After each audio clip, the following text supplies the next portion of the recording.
ವಿಹಾನ್ ಜೊತೆ ಬನ್ನಿ ಮಾತಾಡೋಣ. ಒಳ್ಳೆ ಕತೆ ವಿಹಾನ್ ಜೊತೆ ಬನ್ನಿ ಮಾತಾಡೋಣ.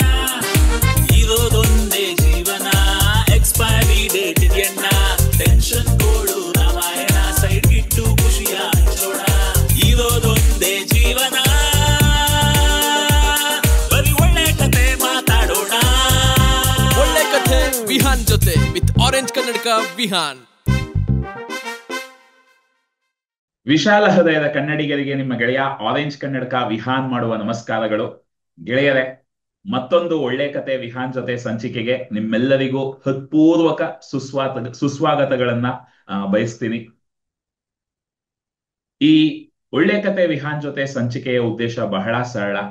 ಆಕರ್ಷಣೆಯ ನಿಯಮ, ಅಚೇತನ ಮನಸ್ಸು, ನಮ್ಮ ನಂಬಿಕೆಗಳು, ಸೀಮಿತ ನಂಬಿಕೆಗಳು, ಮುಖ್ಯವಾಗಿ ನಮ್ಮ ಭಾವನೆಗಳು, ನಾವು ಆಲೋಚಿಸುವ ಆಲೋಚನಾ ಕ್ರಮಗಳು, ನಮ್ಮ ಭಾವನಾತ್ಮಕ ಮಾದರಿಗಳು, ಇದೆಲ್ಲದರ ಬಗ್ಗೆ ಕಳೆದ 8 ವರ್ಷಗಳಿಂದ ನಾನು ಬಹಳಷ್ಟು ವಿಡಿಯೋಗಳನ್ನ ನಮ್ಮ ಆರೆಂಜ್ ಕನ್ನಡಕ ಯೂಟ್ಯೂಬ್ ಚಾನೆಲ್ ಅಲ್ಲಿ ಮಾಡಿ ಹಾಕಿದ್ದೀನಿ. ಕನ್ನಡಿಗರಿಗೆ ಈ ಆಕರ್ಷಣೆಯ ನಿಯಮವನ್ನ ಮತ್ತೆ ಹೀಲಿಂಗ್ ನ ಒಂದು ಮಹತ್ವವನ್ನ ತಿಳಿಸ್ಕೊಡ್ಬೇಕು ಅಂತ ಬಹಳಷ್ಟು ವರ್ಕ್ಶಾಪ್ಸ್ ಗಳನ್ನ ಮಾಡಿದ್ದೀನಿ, ಕಾರ್ಯಾಗಾರಗಳನ್ನ ಮಾಡಿದ್ದೀನಿ. ಈಗಲೂ 3 ದಿನಗಳ free healing boot camp regular ಆಗಿ ಮಾಡ್ತಾ ಇರ್ತೀವಿ. ಇದೆಲ್ಲದರ ಬಗ್ಗೆ ನಾನು ಒಬ್ಬನೇ ಎಲ್ಲವನ್ನೂ ಹೇಳೋದ್ರ ಬದಲು ನಮ್ಮ ಕನ್ನಡದಲ್ಲೇ ಕನ್ನಡಿಗರೇ ಬಹಳಷ್ಟು ಜನ ಈ ಎಲ್ಲಾ ತತ್ವಗಳನ್ನ, ಈ ಎಲ್ಲಾ ವಿಷಯಗಳನ್ನ ಬಳಸ್ಕೊಂಡು ತಮ್ಮ ಜೀವನದಲ್ಲಿ ತಾವು ಒಂದು ಅದ್ಭುತವಾದ ಬೆಳವಣಿಗೆಯನ್ನ ಕಂಡಿದ್ದಾರೆ. ಮತ್ತೆ ಅವರು ಕೂಡ ಬೇರೆಯವರಿಗೆ ಈ ವಿಷಯಗಳನ್ನ ಹಂಚ್ಕೊಳ್ಳೋದ್ರ ಮುಖಾಂತರ, ಬೇರೆಯವರಿಗೆ ಕೋಚಿಂಗ್ ಕೊಡುವುದರ ಮುಖಾಂತರ, ಬೇರೆಯವರಿಗೆ ಈ ವಿಷಯಗಳನ್ನೆಲ್ಲ ಹೇಳಿಕೊಡುವುದರ ಮುಖಾಂತರ ಬಹಳಷ್ಟು ಜನಕ್ಕೆ ತಮ್ಮ ಜೀವನದಲ್ಲಿ ಬೆಳವಣಿಗೆಯನ್ನು ಹೊಂದಲು ಕಾರಣವಾಗಿ ನಿಂತಿದ್ದಾರೆ. ಹಾಗಾಗಿ ಅಂತಹ ಸಾಧಕರನ್ನ ಇಲ್ಲಿ ಕರ್ಕೊಂಡು ಬಂದು ಅವರ ಒಂದು ದೃಷ್ಟಿಕೋನದಲ್ಲಿ ಈ ಆಕರ್ಷಣೆಯ ನಿಯಮ ಹೇಗ್ ಕೆಲಸ ಮಾಡುತ್ತೆ, ಈ ಹೀಲಿಂಗ್ ಹೇಗ್ ಕೆಲಸ ಮಾಡುತ್ತೆ, ಇದೆಲ್ಲ ಏನಕ್ಕೆ ಕೆಲಸ ಮಾಡುತ್ತೆ, ಇದನ್ನ ನಾವು ಯಾವ ರೀತಿ ಬಳಸ್ಕೊಂಡ್ರೆ ವೇಗವಾಗಿ ನಾವು ಫಲಿತಾಂಶಗಳನ್ನ ಕಂಡುಕೋಬಹುದು, ಇದೆಲ್ಲದರ ಬಗ್ಗೆ ಮಾತಾಡೋದಕ್ಕೆ ಪ್ರತಿ ವಾರ ಒಂದು ಅತಿಥಿಯನ್ನ ಈ ಕಾರ್ಯಕ್ರಮಕ್ಕೆ ನಾನು ಕರ್ಕೊಂಡು ಬರ್ತಾ ಇದ್ದೀನಿ. ಅದೇ ನಿಟ್ಟಿನಲ್ಲಿ ಇವತ್ತು ನಮ್ಮ ಜೊತೆ ಒಂದು ವಿಶೇಷ ಅತಿಥಿ ಇದ್ದಾರೆ. ಬಹಳಷ್ಟು ಬಾರಿ ನಾನು ಈ ಹೀಲಿಂಗ್ ಬಗ್ಗೆ ಎಲ್ಲ ಮಾತಾಡಿದಾಗ ಬಹಳ ಜನಕ್ಕೆ ಈ ಆಲೋಚನೆ ಬಂದಿರ್ಬೋದು, ಡಾಕ್ಟರ್ಗಳು ಇದರ ಬಗ್ಗೆ ಯಾವ ರೀತಿ ಯೋಚಿಸ್ತಾರೆ. ಯಾಕಂದ್ರೆ ಅವರು ವೈಜ್ಞಾನಿಕವಾಗಿ ಈ ಮೆಡಿಸಿನ್ ಬಗ್ಗೆ ಎಲ್ಲ ಓದಿರ್ತಾರೆ. ಆದ್ರೆ ಈ ಹೀಲಿಂಗ್ ಅನ್ನೋದು ಇದು ಮೆಡಿಸಿನಲ್ ಸೈನ್ಸ್ ಅಲ್ಲ, ಇದೆಲ್ಲ ಸೂಡೋ ಸೈನ್ಸ್ ಅಂತ ಹೇಳ್ತೀವಿ. ಇನ್ನು ಇದರ ಬಗ್ಗೆ ಬಹಳಷ್ಟು ರಿಸರ್ಚ್ ಗಳಾಗ್ತಾ ಇದೆ. ಬಹಳ ಜನ ಇದರ ಬಗ್ಗೆ ಎಲ್ಲ ಇನ್ನೂ ತಿಳ್ಕೊಳ್ತಾ ಇದ್ದಾರೆ. ಇದರ ಒಂದು ವ್ಯಾಲಿಡಿಟಿಯನ್ನ, ಇದು ಕೆಲಸ ಮಾಡುತ್ತಾ ಇಲ್ವಾ ಅನ್ನೋದ್ರ ಬಗ್ಗೆ ಎಲ್ಲ ಬಹಳಷ್ಟು ಜನ ಸಂಶೋಧನೆಗಳನ್ನ ಮಾಡ್ತಾ ಇದ್ದಾರೆ. ಹಾಗಾಗಿ ಒಂದು ಡಾಕ್ಟರ್ ತಮ್ಮ ಜೀವನದಲ್ಲಿ ಈ ಹೋಪೋನೋಪೋನೋ ಬಗ್ಗೆ ಆಗ್ಲಿ ಅಥವಾ ಈ ಆಕರ್ಷಣೆಯ ನಿಯಮದ ಬಗ್ಗೆ ಆಗ್ಲಿ ಇದೆಲ್ಲ ಗೊತ್ತಾದಾಗ ಅವರು ಅದನ್ನ ಯಾವ ರೀತಿ ಅರ್ಥ ಮಾಡ್ಕೊಂಡ್ರು, ಯಾವ ರೀತಿ ತಮ್ಮ ಜೀವನದಲ್ಲಿ ಬಳಸ್ಕೊಂಡ್ರು. ಇವತ್ತು ಡಾಕ್ಟರ್ ಭಾರತಿ ಅವರು ಬರೀ ಡಾಕ್ಟರ್ ಆಗಿ ಅಲ್ಲ, ಅವರು ಒಂದು ಡೆಂಟಿಸ್ಟ್ ಆಗಿ ಮೆಡಿಸಿನ್ ಪ್ರಾಕ್ಟೀಸ್ ಮಾಡ್ತಾ ಇದ್ದಾರೆ. ಆದ್ರೆ ಅದರ ಜೊತೆ ಲೈಫ್ ಕೋಚಿಂಗ್ ಮಾಡ್ತಾ ಇದ್ದಾರೆ, ಅದರ ಜೊತೆ ಬಹಳಷ್ಟು ಜನಕ್ಕೆ ಹೀಲಿಂಗ್ ಮಾಡ್ತಾ ಇದ್ದಾರೆ. ಹಾಗಾಗಿ ಅವರ ಮುಖಾಂತರ, ಅವರ ದೃಷ್ಟಿಕೋನದಲ್ಲಿ ಈ ಎಲ್ಲಾ ವಿಷಯಗಳ ಬಗ್ಗೆ ತಿಳ್ಕೊಳ್ಳೋದಕ್ಕೆ ನಾನು ಉತ್ಸಾಹದಿಂದ ಕಾಯ್ತಾ ಇದ್ದೀನಿ. ಎಷ್ಟು ಜನ ನೀವುಗಳು ಉತ್ಸಾಹದಿಂದ ಇದ್ದೀರಾ? ಈ ಅಂತ ಟೈಪ್ ಮಾಡಿ, ಎಕ್ಸೈಟೆಡ್ ಅಂತ. ಸೊ ನಾನು ಭಾರತಿ ಅವ್ರನ್ನ ಸ್ಪಾಟ್ಲೈಟ್ ಮಾಡ್ತೀನಿ. ಎಸ್, ಭಾರತಿ ಅವರೇ ಅನ್ಮ್ಯೂಟ್ ಮಾಡ್ಕೋಬೋದಾ? ಹಾ, ಶೋರ್ ವಿಹಾನ್. ನಮಸ್ಕಾರ ಭಾರತಿ ಅವರೇ. ಒಳ್ಳೆ ಕತೆ ವಿಹಾನ್ ಜೊತೆ ಕಾರ್ಯಕ್ರಮಕ್ಕೆ ನಿಮಗೆ ಆಧಾರದ ಸ್ವಾಗತ. ನಮಸ್ತೆ ವಿಹಾನ್. ಸೊ ಭಾರತಿ ಅವರೇ, ನಾನು ನಿಮ್ಮ ಬಗ್ಗೆ ಒಂದು ಸಂಕ್ಷಿಪ್ತವಾದ ಒಂದು ಪರಿಚಯವನ್ನ ಮಾಡ್ಕೊಟ್ಟಿದ್ದೀನಿ, ಕಿರು ಪರಿಚಯವನ್ನ. ನೀವು ನಿಮ್ಮ ಬಗ್ಗೆ ಒಂದು ಕಿರು ಪರಿಚಯವನ್ನ ಹೇಗೆ ನಿಮ್ಮ ವೃತ್ತಿಪರ ಬ್ಯಾಕ್ ಗ್ರೌಂಡ್ ಆಗಿರ್ಲಿ ಅಥವಾ ಈ ಆಕರ್ಷಣೆಯ ನಿಯಮ ಇದಕ್ಕೆಲ್ಲ ಹೇಗೆ ಇಂಟ್ರೊಡ್ಯೂಸ್ ಆದ್ರಿ, ಹೇಗೆ ಇದೆಲ್ಲ ಶುರುವಾಯ್ತು ನಿಮ್ಮ ಜೀವನದಲ್ಲಿ, ಈ ಒಂದು ಪಯಣ ಹೇಗೆ ಶುರುವಾಯ್ತು, ಅದರ ಬಗ್ಗೆ ಸಂಕ್ಷಿಪ್ತವಾಗಿ ನಮ್ಮ ವೀಕ್ಷಕರಿಗೆ ತಿಳಿಸ್ಕೊಡ್ಬೋದಾ? ಶೋರ್ ವಿಹಾನ್. ನಾನು ಒಬ್ಬ ಡೆಂಟಿಸ್ಟ್. ನನ್ನ ಹೆಸರು ಡಾಕ್ಟರ್ ಭಾರತಿ. ನಾನು ಡೆಂಟಿಸ್ಟ್. ನನ್ನ ಸ್ವಂತ ಕ್ಲಿನಿಕ್ ಅಲ್ಲಿ Swasthya multi specialty dental clinic Kengeri ಉಪನಗರದಲ್ಲಿ ಇದೆ. ನಾನು ಅಲ್ಲಿ ಪ್ರಾಕ್ಟೀಸ್ ಮಾಡ್ತಾ ಇದ್ದೀನಿ. ಹಾಗೇನೆ ಓರಲ್ ಡಿ ಅಂತ ಅನ್ನೋ ಒಂದು ಸಂಸ್ಥೆಯಲ್ಲಿ ಕನ್ಸಲ್ಟೆಂಟ್ ರೇಡಿಯಾಲಜಿಸ್ಟ್ ಆಗಿ ವರ್ಕ್ ಮಾಡ್ತಾ ಇದ್ದೀನಿ. ಯಾಕಂದ್ರೆ ನನ್ನ ಸ್ಪೆಷಲೈಸೇಷನ್ ಬಂದು dental radiology, oral and maxillofacial radiology. ಅಲ್ಲಿ ಪ್ರೀ ಕ್ಯಾನ್ಸರಸ್ ಲೆಷನ್ಸ್ ಆಗಿರಬಹುದು ಅಥವಾ ಟೀತ್ ರಿಲೇಟೆಡ್ ಏನೇ ಡಯಾಗ್ನೋಸಿಸ್ ಇದ್ರೂ ಅದನ್ನ ನಾವು ಸ್ಕ್ಯಾನ್ ಮೂಲಕ ಕಂಡು ಹಿಡಿದು ಅದಕ್ಕೆ ರಿಪೋರ್ಟ್ ಕೊಡೋದು. ದಟ್ ಈಸ್ ನಂದು ಇನ್ನೊಂದು ಪ್ರೊಫೆಷನ್. ಇದು ಅಲ್ಲದೇನೆ ಕೂಡ ಲಾ ಆಫ್ ಅಟ್ರಾಕ್ಷನ್ ನಾನು ಒಂದು ಚೈಲ್ಡ್ಹುಡ್ ಇಂದಾನೆ ನನಗೆ ಗೊತ್ತಿಲ್ಲದ ಹಾಗೇನೆ ಪ್ರಾಕ್ಟೀಸ್ ಮಾಡ್ತಾ ಬಂದಿದ್ದೀನಿ. ಹ್ಮ್. ಸರಿ ಸುಮಾರು ನೀವು ಒಂದು 10th ಸ್ಟ್ಯಾಂಡರ್ಡ್ ಅಂತ ಅನ್ಕೊಳ್ಬೋದು. ವೆನ್ ಐ ವಾಸ್ 15 years, ನಂಗೆ ಒಂದು 15 ವರ್ಷ ಇದ್ದಾಗಿಂದನೂ ಕೂಡ ನಾನು ಪ್ರಾಕ್ಟೀಸ್ ಮಾಡ್ತಾ ಬಂದಿದ್ದೀನಿ. ಹೀಗೆ ಅಂತ ನನಗೆ ಗೊತ್ತಿರಲಿಲ್ಲ. ಬಟ್ ಏನು ಅಂತ ಅಂದ್ರೆ ನನಗೆ ವಿಜುವಲೈಸೇಷನ್ ಮಾಡೋ ಅಭ್ಯಾಸ ಇತ್ತು. ಏನು ಬೇಕೋ ಅದನ್ನ ಇಮ್ಯಾಜಿನ್ ಮಾಡ್ಕೊಳ್ಳೋದು. ಸೊ ಹಾಗಾಗಿ ಅದನ್ನ ಮಾಡ್ತಾ ಬಂದೆ. ಲೇಟರ್ ಇಯರ್ಸ್ ಬರ್ತಾ ಬರ್ತಾ ನನಗೆ ಒಬ್ರು ಫ್ರೆಂಡ್ ಸಿಕ್ಕರು. He is my best friend even now also, my life partner, that is Praveen. ಅವ್ರು ನನಗೆ ಈ ಒಂದು ಬುಕ್ ಅನ್ನ ಪರಿಚಯ ಮಾಡಿಕೊಟ್ರು, ಯು ಕ್ಯಾನ್ ವಿನ್ ಅಂತ. ನೀವೆಲ್ಲರೂ ಕೇಳಿರ್ತೀರಾ, ನೀವು ಗೆಲ್ಬಲ್ರಿ ಅಂತ. ಶಿವಕೇರ ಅವರು. ಕನ್ನಡದಲ್ಲಿದೆ, ಶಿವ್ ಅವ್ರದ್ದು. ಹೌದು, ಅವರು ಅದನ್ನ ನಂಬ್ತಾ ಇದ್ರೋ ಇಲ್ಲೋ ಗೊತ್ತಿಲ್ಲ. ಆದ್ರೆ ನಾನ್ ಮಾತಾಡೋ ರೀತಿ, ನನ್ನ ಯೋಚನೆಗಳು ಅದನ್ನೆಲ್ಲ ನೋಡಿ ಅವ್ರಿಗೆ ಆ ಇವಳಿಗೆ ಈ ಬುಕ್ ಕೊಟ್ರೆ ಹೆಲ್ಪ್ ಆಗಬಹುದು ಅಂತ ಏನೋ ಅನ್ಸಿ ನನ್ಗೆ ಕೊಟ್ರು. ಅದರಲ್ಲಿ almost it was the same. ಅದು ಹಾಗೇನೆ ಅಲ್ವಾ, ಅವರು ಹೇಳೋದು ಕೂಡ ಈ ಸಬ್ ಕಾನ್ಶಿಯಸ್ ಮೈಂಡ್ ಬಗ್ಗೆನೆ, ನಾವ್ ಏನ್ ಅನ್ಕೊಂತೀವಿ ಅದನ್ನ ಪಡ್ಕೊಳ್ಳೋದ್ರ ಬಗ್ಗೆನೆ ಹೇಳ್ತಾರೆ ಅಲ್ವಾ. ಸೊ ಹಾಗಾಗಿ ಅದ್ ನನ್ ಏನ್ ಮಾಡ್ತಾ ಇದ್ದೆ ನಾನು, ಇದು ಲಾ ಆಫ್ ಅಟ್ರಾಕ್ಷನ್ ಅಂತಾರೆ ಅಂತ ನನಗೆ ಗೊತ್ತಾಗಿದ್ದ ಅವಾಗ. ಓಕೆ. ಸರಿ ಸುಮಾರು ನಾನು ಯಾವಾಗ ಡಿಗ್ರಿ ಓದ್ತಾ ಇದ್ದೆ ಅವಾಗ. ಅಲ್ಲಿಂದ ನನ್ನ ಲಾ ಆಫ್ ಅಟ್ರಾಕ್ಷನ್ ಜರ್ನಿ ಅಂತ ಹೇಳ್ಬೋದು. Okay, super. So actually you can win ಬಗ್ಗೆ ನೀವು ಹೇಳಿದಾಗ ನನಗೆ ನೆನಪಾಯ್ತು. ಆಕ್ಚುಲಿ ನಮ್ಮ ತಂದೆ ಈ ನೆಟ್ವರ್ಕ್ ಮಾರ್ಕೆಟಿಂಗ್ ಅಲ್ಲೆಲ್ಲ ಹೋದಾಗ ನಿಮಗೆ ಫಸ್ಟ್ ಕೊಡೋ ಬುಕ್ ಅದೇ. ಯಾಕಂದ್ರೆ ನೆಟ್ವರ್ಕ್ ಮಾರ್ಕೆಟಿಂಗ್ ಅಂತ ಬಂದಾಗ ಅದ್ರ ಬಗ್ಗೆ ಏನೆಲ್ಲ ನಕಾರಾತ್ಮಕವಾಗಿ ಆಲೋಚನೆಗಳಿದ್ರೂ ಸಹ, ನೆಟ್ವರ್ಕ್ ಮಾರ್ಕೆಟಿಂಗ್ ಅಂದ್ರೆ ಬೇಸಿಕಲಿ ನೀವು ಜನರ ಜೊತೆ ಚೆನ್ನಾಗಿ ಮಾತಾಡೋದು ಕಲಿಬೇಕು, ಜನರ ಜೊತೆ ಒಡನಾಟ ಚೆನ್ನಾಗಿ ಇಟ್ಕೋಬೇಕು. ಸೊ ಹಾಗಾಗಿ ನಮ್ಮ ತಂದೆಯವರು ಯಾವುದೋ ಒಂದು ನೆಟ್ವರ್ಕ್ ಮಾರ್ಕೆಟಿಂಗ್ ಅಲ್ಲಿ ಸೇರ್ಕೊಂಡಿದ್ದಾಗ ಆ ಪುಸ್ತಕವನ್ನ ಕೊಟ್ಟಿದ್ರು. ಅದನ್ನ ನಾನು ಫಸ್ಟ್ ಟೈಮ್ ಓದುವಾಗ ನಾನು 7ನೇ ತರಗತಿನಲ್ಲೇನೋ ಇದ್ದೆ. ಎಷ್ಟು ಮೋಟಿವೇಟ್ ಆಗಿದ್ದೆ ಅಂದ್ರೆ ಅದ್ರದ್ದು ಒಂದೊಂದು ಬಹಳಷ್ಟು ಅದ್ಭುತವಾದ ಕೋಟ್ಗಳಿರೋದು ಅದರಲ್ಲಿ, ಸೇಯಿಂಗ್ಸ್. ಸೊ ಅದನ್ನೆಲ್ಲ ಕಟ್ ಮಾಡಿ ಪ್ರಿಂಟ್ ಔಟ್ ತೆಗೆದು ನಮ್ಮ ಮನೆಯ ಗೋಡೆನಲ್ಲಿ ಫುಲ್ ಹಾಕಿಟ್ಟು, ಸೊ ಅಲ್ಲಿಂದಾನೇ ನೀವು ಹೇಳ್ದಂಗೆ ನನಗೂ ಕೂಡ ನನ್ನ ಆಕ್ಚುಲಿ ಆ ಟೈಮಲ್ಲಿ ಲಾ ಆಫ್ ಅಟ್ರಾಕ್ಷನ್ ಅಂತಲ್ಲ, ಬಟ್ ಆ ಆಲೋಚನಾ ಕ್ರಮಗಳೆಲ್ಲ ಅಲ್ಲಿಂದಾನೇ ನನಗೂ ಶುರುವಾಗಿದ್ದು. ಸೊ ಅದನ್ನ ನೆನಪಿಸಿದ್ದಕ್ಕೆ ಧನ್ಯವಾದಗಳು. ಸೊ ಗೆಳೆಯರೇ, ಆ ಪುಸ್ತಕವನ್ನ ಖಂಡಿತ ಎಲ್ಲರೂ ಸಾಧ್ಯವಾದರೆ, ಕನ್ನಡದಲ್ಲಿ ಏನಂತಿದೆ ಭಾರತೀಯವರೇ ಅದು ಪುಸ್ತಕದ ನೀವು ಶೀರ್ಷಿಕೆ? ಗೆಲ್ಲಬಲ್ಲಿರಿ ಅಂತ ಇದೆ. ನೀವು ಗೆಲ್ಲಬಲ್ಲಿರಿ. ನೀವು ಖಂಡಿತ ಅದನ್ನ ಗೆಲ್ಲಬಲ್ಲಿರಿ. ಓದಿ, ಅದ್ಭುತವಾದ ಒಂದು ಪುಸ್ತಕ, ಎಲ್ಲರೂ ಓದಿ. ನೀವು ಗೆಲ್ಲಬಲ್ಲಿರಿ. ಆಸಮ್. ಸೊ ಆ ಭಾರತೀಯವರು ನನಗೆ ಹೇಗೆ ಪರಿಚಯ ಅಂದ್ರೆ, ನಮ್ಮ ಗುರುಗಳು, ನಾನು ಯಾರ ಹತ್ರ ಆಕರ್ಷಣೆಯ ನಿಯಮ ಇದನ್ನೆಲ್ಲ ಕಲಿತಾ ಇದ್ದೀನಿ, ಅವ್ರ ಹತ್ರನೇ ಭಾರತೀಯವರು ಇದನ್ನೆಲ್ಲ ಪ್ರಾಕ್ಟೀಸ್ ಮಾಡ್ತಾ ಇದ್ದಾರೆ. ಹಾಗಾಗಿ ನಮಗ್ ಪರಿಚಯ. ಸೊ ಭಾರತೀಯವರೇ, ನೀವು ಇದನ್ನ ಇನ್ನೂ ಕಲಿಬೇಕು, ಇದರಲ್ಲಿ ಇನ್ನೂ ತಿಳ್ಕೋಬೇಕು ಅನ್ನೋ ಒಂದು ಉತ್ಸಾಹ ಎಲ್ಲಿಂದ ಬಂತು? ಹೇಗೆ ನಿಮ್ಮ ಈ ಹೀಲಿಂಗ್ ಪಯಣವಾಗಿರ್ಬೋದು, ಅಥವಾ ಇದನ್ನೆಲ್ಲ ಸ್ವಲ್ಪ ಇನ್ನೂ ನಾನು ಆಳವಾಗಿ ತಿಳ್ಕೋಬೇಕು ಅನ್ನೋ ಉತ್ಸಾಹ ಯಾವ ಕಾರಣಕ್ಕೆ ಬಂತು, ಎಲ್ಲಿಂದ ಶುರುವಾಯ್ತು? Okay, thanks for this question Vihaan. ಯಾಕಂತಂದ್ರೆ ಲೈಫ್ ಅಲ್ಲಿ ನಾವು ತುಂಬಾನೇ ಅಪ್ಸ್ ಅಂಡ್ ಡೌನ್ಸ್ ನೋಡ್ತೀವಿ. But hmm. By God's grace ನಾನು ಯಾವ್ದು ಆತರ ಅಪ್ಸ್ ಅಂಡ್ ಡೌನ್ಸ್ ಸಿವಿಯರ್ ಆಗಿ ನೋಡಿಲ್ಲ. ಮೋಸ್ಟ್ಲಿ ನನ್ನ ಚಾಲೆಂಜಸ್ ಚಿಕ್ಕದೇ ಇರಬಹುದು ಕಂಪೇರ್ಡ್ ಟು ಅದರ್ಸ್. ಆದ್ರೆ ಏನಂತಂದ್ರೆ ನನ್ಗೆ ಕೆಲವೊಮ್ಮೆ ಡಿಸಪಾಯಿಂಟ್ ಆಗ್ತಾ ಇತ್ತು. ನಾನು ಇದನ್ನ ಅನ್ಕೊಳ್ತಾ ಇದ್ದೀನಿ, ಯಾಕೆ ಆಗ್ತಾ ಇಲ್ಲ ಅಂತ. ಕೆಲವೊಮ್ಮೆ ಅನ್ಕೊಂಡ ತಕ್ಷಣನೇ ಆಗೋದು, ಇನ್ ಕೆಲವೊಮ್ಮೆ ಎಷ್ಟೇ ಅನ್ಕೊಂಡ್ರು ಎಷ್ಟೇ ಪ್ರಯತ್ನ ಮಾಡಿದ್ರು ಆಗ್ತಾ ಇರ್ಲಿಲ್ಲ.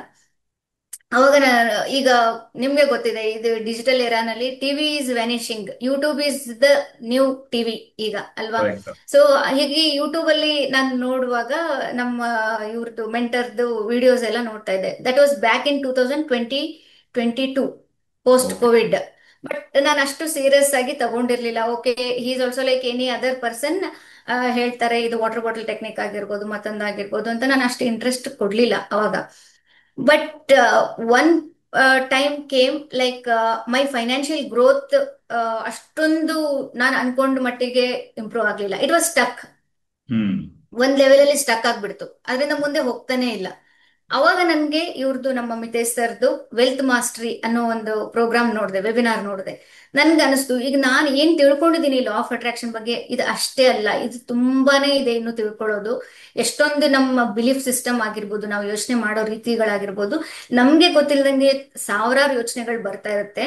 ಅದನ್ನೆಲ್ಲದನ್ನೂ ಒಂದು ಆರ್ಗನೈಸ್ಡ್ ವೇ ಅಲ್ಲಿ ಚಾನಲೈಸ್ ಮಾಡಿ ನಮ್ಗೆ ಹೇಗ್ ಬೇಕು ಹಾಗೆ ನಡ್ಸ್ಕೊಳ್ಳೋದಕ್ಕೆ ಒಂದು ದಾರಿನೇ ಇದೆ ಅಂತ ನನ್ಗೆ ಅವಾಗ್ಲೇನೆ ಗೊತ್ತಾಗಿದ್ದು. ಅವಾಗ ನಾನು ಅವ್ರದ್ದು ಪ್ರೋಗ್ರಾಮ್ ತಗೊಂಡೆ. ಅಲ್ಲಿಂದ ನನ್ಗೆ ಒಂದು ಬೆಳಕು ಅಂತ ಹೇಳ್ಬೋದು, ದಾರಿ ಸಿಗ್ತಾ ಹೋಯ್ತು. ಏನಿದು ಏನಿದು ಅಂತ ಒನ್ ಬೈ ಒನ್ ನಾನು ನೋಡ್ತಾ ಹೋದ ಹಾಗೆ ನನ್ಗೆ ಗೊತ್ತಾಯ್ತು. ನನ್ಗೆ ಏನ್ ಗೊತ್ತಿತ್ತು, ಒಂದು ಸಮುದ್ರದಲ್ಲಿರೋ ಒಂದು ಕಪ್ ಆಫ್ ವಾಟರ್ ಅಷ್ಟೇನೆ ಅಥವಾ ಅದಕ್ಕಿಂತ ಕಡಿಮೆನೇ ಇರಬಹುದು ಅಂತ ಹೇಳಿ. ಸೊ 2022 ಇಂದ ಇಟ್ ಅಗೇನ್ ಸ್ಟಾರ್ಟೆಡ್. ಹ್ಮ್ ಅದ್ಭುತ. ಆಕ್ಚುಲಿ ಏನು ಅಂದ್ರೆ, ನಾನು ಮೊನ್ನೆ ಕೂಡ ಹೀಲಿಂಗ್ ಕ್ಲಬ್ ಅಲ್ಲಿ ಇದನ್ನ ಹೇಳ್ತಾ ಇದ್ದೆ. ಭಾರತಿ ಅವರು ಈಗ ಆ ಮಾತನ್ನ ಹೇಳಿದ್ರು, ಆ ಪ್ರಶ್ನೆ ಕೇಳ್ತೀನಿ. ಅದಕ್ಕೆ ಮುಂಚೆ ಭಾರತಿ ಅವರ ಏನು ಅಂದ್ರೆ, ನಾವೆಲ್ಲ ಎಷ್ಟೊಂದ್ ಸರ್ತಿ ಹಣ ಮಾಡ್ತಾ ಇರ್ತೀವಿ, ಆದ್ರೆ ಆ ಹಣ ಬರೋ ತರಾನೇ ಹಣ ಹೋಗ್ತಾನೂ ಇರುತ್ತೆ. ಆ ಒಂದು ಒಂದೊಂದು ಕಡೆ ಸ್ಟಕ್ ಆಗ್ಬಿಡ್ತೀವಿ.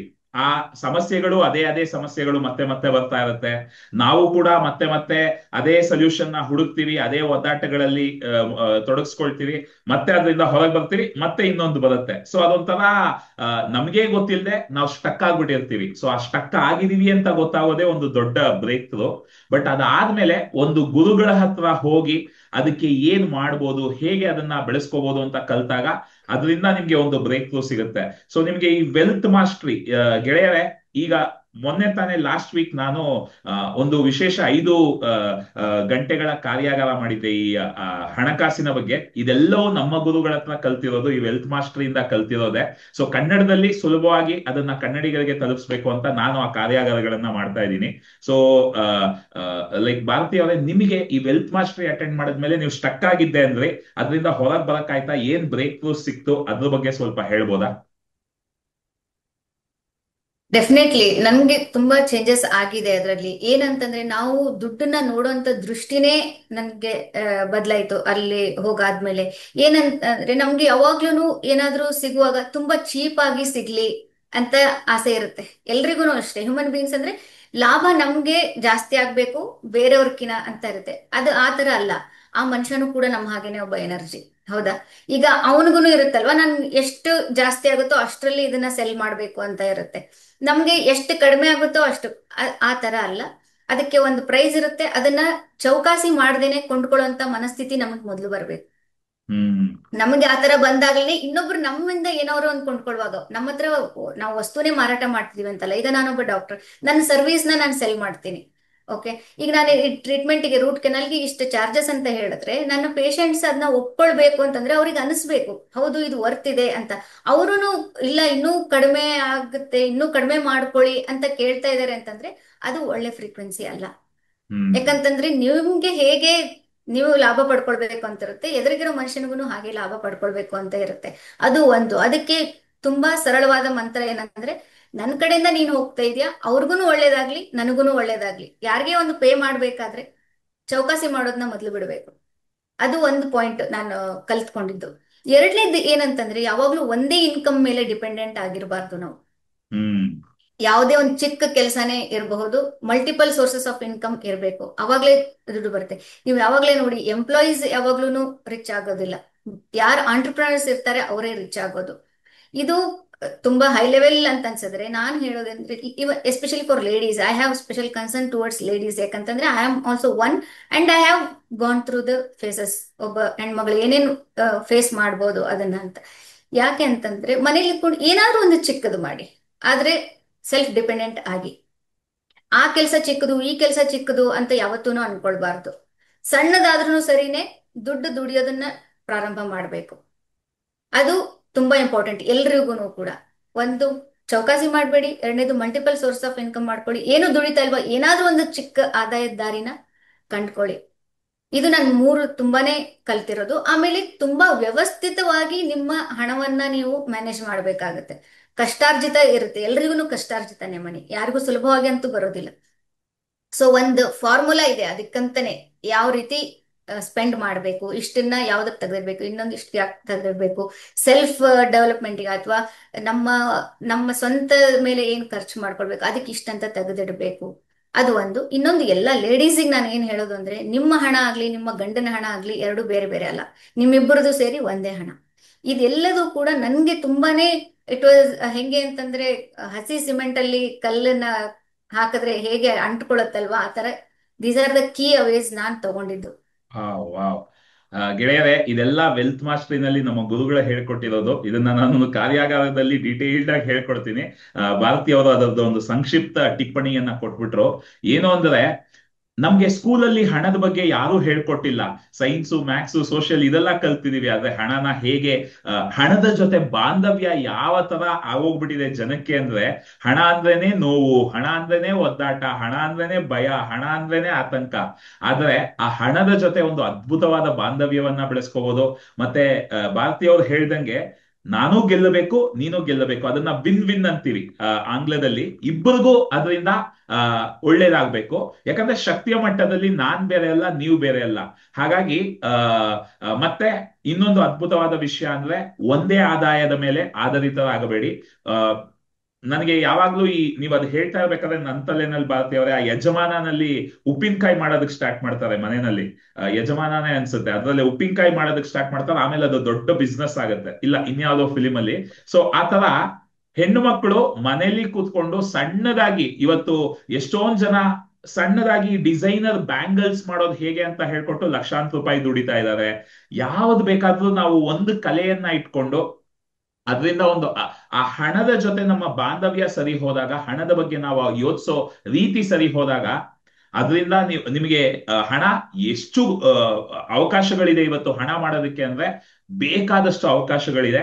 ಸೊ ಅದ್ಭುತ. ಒಂದು ಟಿಪ್ಪಣಿ ತರ ಆಗೋಯ್ತು, ಸಂಕ್ಷಿಪ್ತವಾಗಿ ಆ ಸಮರಿನೇ ಕೊಟ್ಬಿಟ್ರು. ಧನ್ಯವಾದಗಳು ಭಾರತೀಯವರೇ.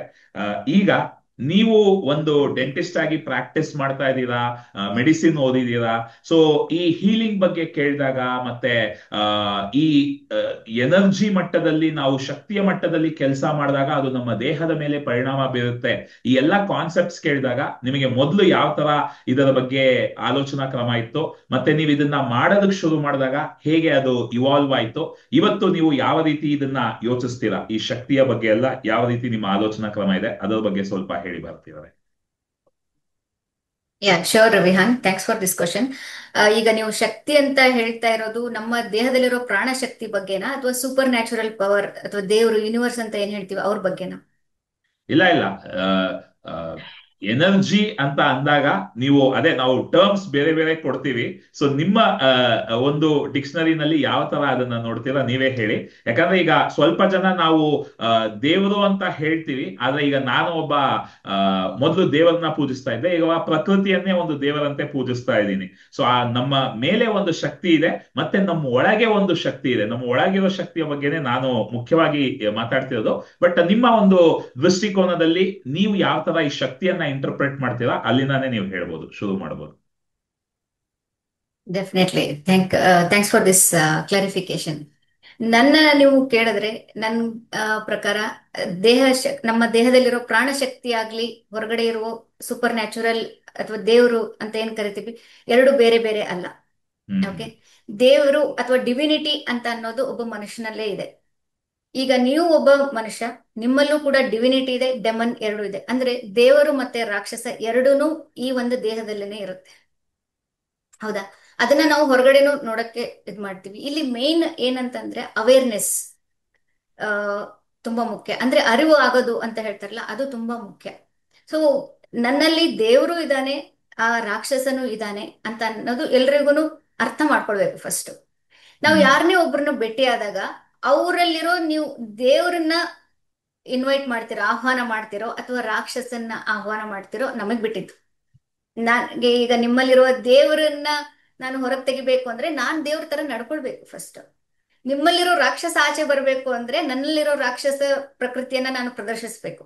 ನಿಮ್ಗೆ ಬೈಬೇಕು ಅಥವಾ ನಿಮ್ಗೆ ರೂಢಾಗಿ ಏನಾದ್ರು ಹೇಳ್ಬೇಕು, ಅವಾಗ ನಿಮ್ಮಲ್ಲಿರೋ ರಾಕ್ಷಸ ಆಚೆ ಬರ್ತಾನೆ. ಹಾಗೆ ಇದು ಏನಕ್ಕೆ ಹೇಳಿದೆ ಅಂದ್ರೆ, ನಮ್ಮಲ್ಲಿ ಎರಡೂ ವ್ಯಕ್ತಿತ್ವಗಳಿದಾವೆ, ಎರಡೂ ಗುಣಗಳಿದಾವೆ ಅಂತ. That is how the life is actually.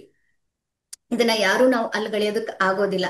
Fact ಅಂತ ಹೇಳ್ತಾರಲ್ಲ, ಈಗ ಬೆಳಗ್ಗೆ ಪ್ರತಿದಿನ ಸೂರ್ಯ ಹೇಗೆ ಹುಟ್ಟುತ್ತಾನೆ ಹಾಗೆ ಅದು ಫ್ಯಾಕ್ಟ್, ಚೇಂಜ್ ಆಗಲ್ಲ ಅಲ್ವಾ? ಈಗ ನಾನು ಹೇಳಿ ನೀವು ಹೇಳಿ ಚೇಂಜ್ ಆಗಲ್ಲ, ಪ್ರತಿದಿನ ಸೂರ್ಯ ಹುಟ್ಟೋದು ನಿಜ. ಹಾಗೆ ಒಬ್ಬ ಮನುಷ್ಯನಲ್ಲಿ ದೈವತ್ವ ಹಾಗೆ ರಾಕ್ಷಸತ್ವ ಇರೋದು ಅದು ಕೂಡ ನಿಜ. That is fact. ಒಂದು ಹೀಲಿಂಗ್ದು ಅಂತ ಬಂದಾಗ ನನ್ಗೆ ಇದು ಯಾವಾಗ್ಲೂ ಆಶ್ಚರ್ಯ ಅಂತ ಅನಿಸ್ಲೇ ಇಲ್ಲ. ಈ ತರ ನಾವು ಈಗ ಹೋಪನೋಪನೋ ಹೀಲಿಂಗ್ ಆಗ್ಲಿ ಅಥವಾ ಮತ್ತೊಂದು ಹೀಲಿಂಗ್, ಎನಿ ಸಬ್ ಮೊಡಾಲಿಟೀಸ್ ಇರ್ಬೋದು, not only medicine. From my childhood, ನಾನು ಚಿಕ್ಕ ವಯಸ್ಸಿಂದನೂ ಕೂಡ ದೇವರಲ್ಲಿ ನಂಬಿಕೆ ಇಟ್ಕೊಂಡು ಬಂದಿರೋಂತ ಒಬ್ಬ ವ್ಯಕ್ತಿ. ಓಕೆ. ಯಾಕೆಂತಂದ್ರೆ ಚಿಕ್ಕ ವಯಸ್ಸಲ್ಲಿ ನಮ್ಮ ಮನೇಲಿ ನನಗೇನೆ ಪೂಜೆ ಮಾಡೋದಕ್ ಬಿಡ್ತಾ ಇದ್ರು. ಆ ಪರಿಸರ ಆ ತರ ಇತ್ತು. ಏನಂತಂದ್ರೆ ದೇವ್ರನ್ನ ನಂಬೇಕು ಅಂತ ಅನ್ನೋ ಪರಿಸರ. ಸೊ ಹಾಗಾಗಿ ನನ್ಗೆ ದೇವ್ರು ಇಲ್ಲ ಅಂತ ಯಾವತ್ತೂ ಅನಿಸ್ಲೇ ಇಲ್ಲ.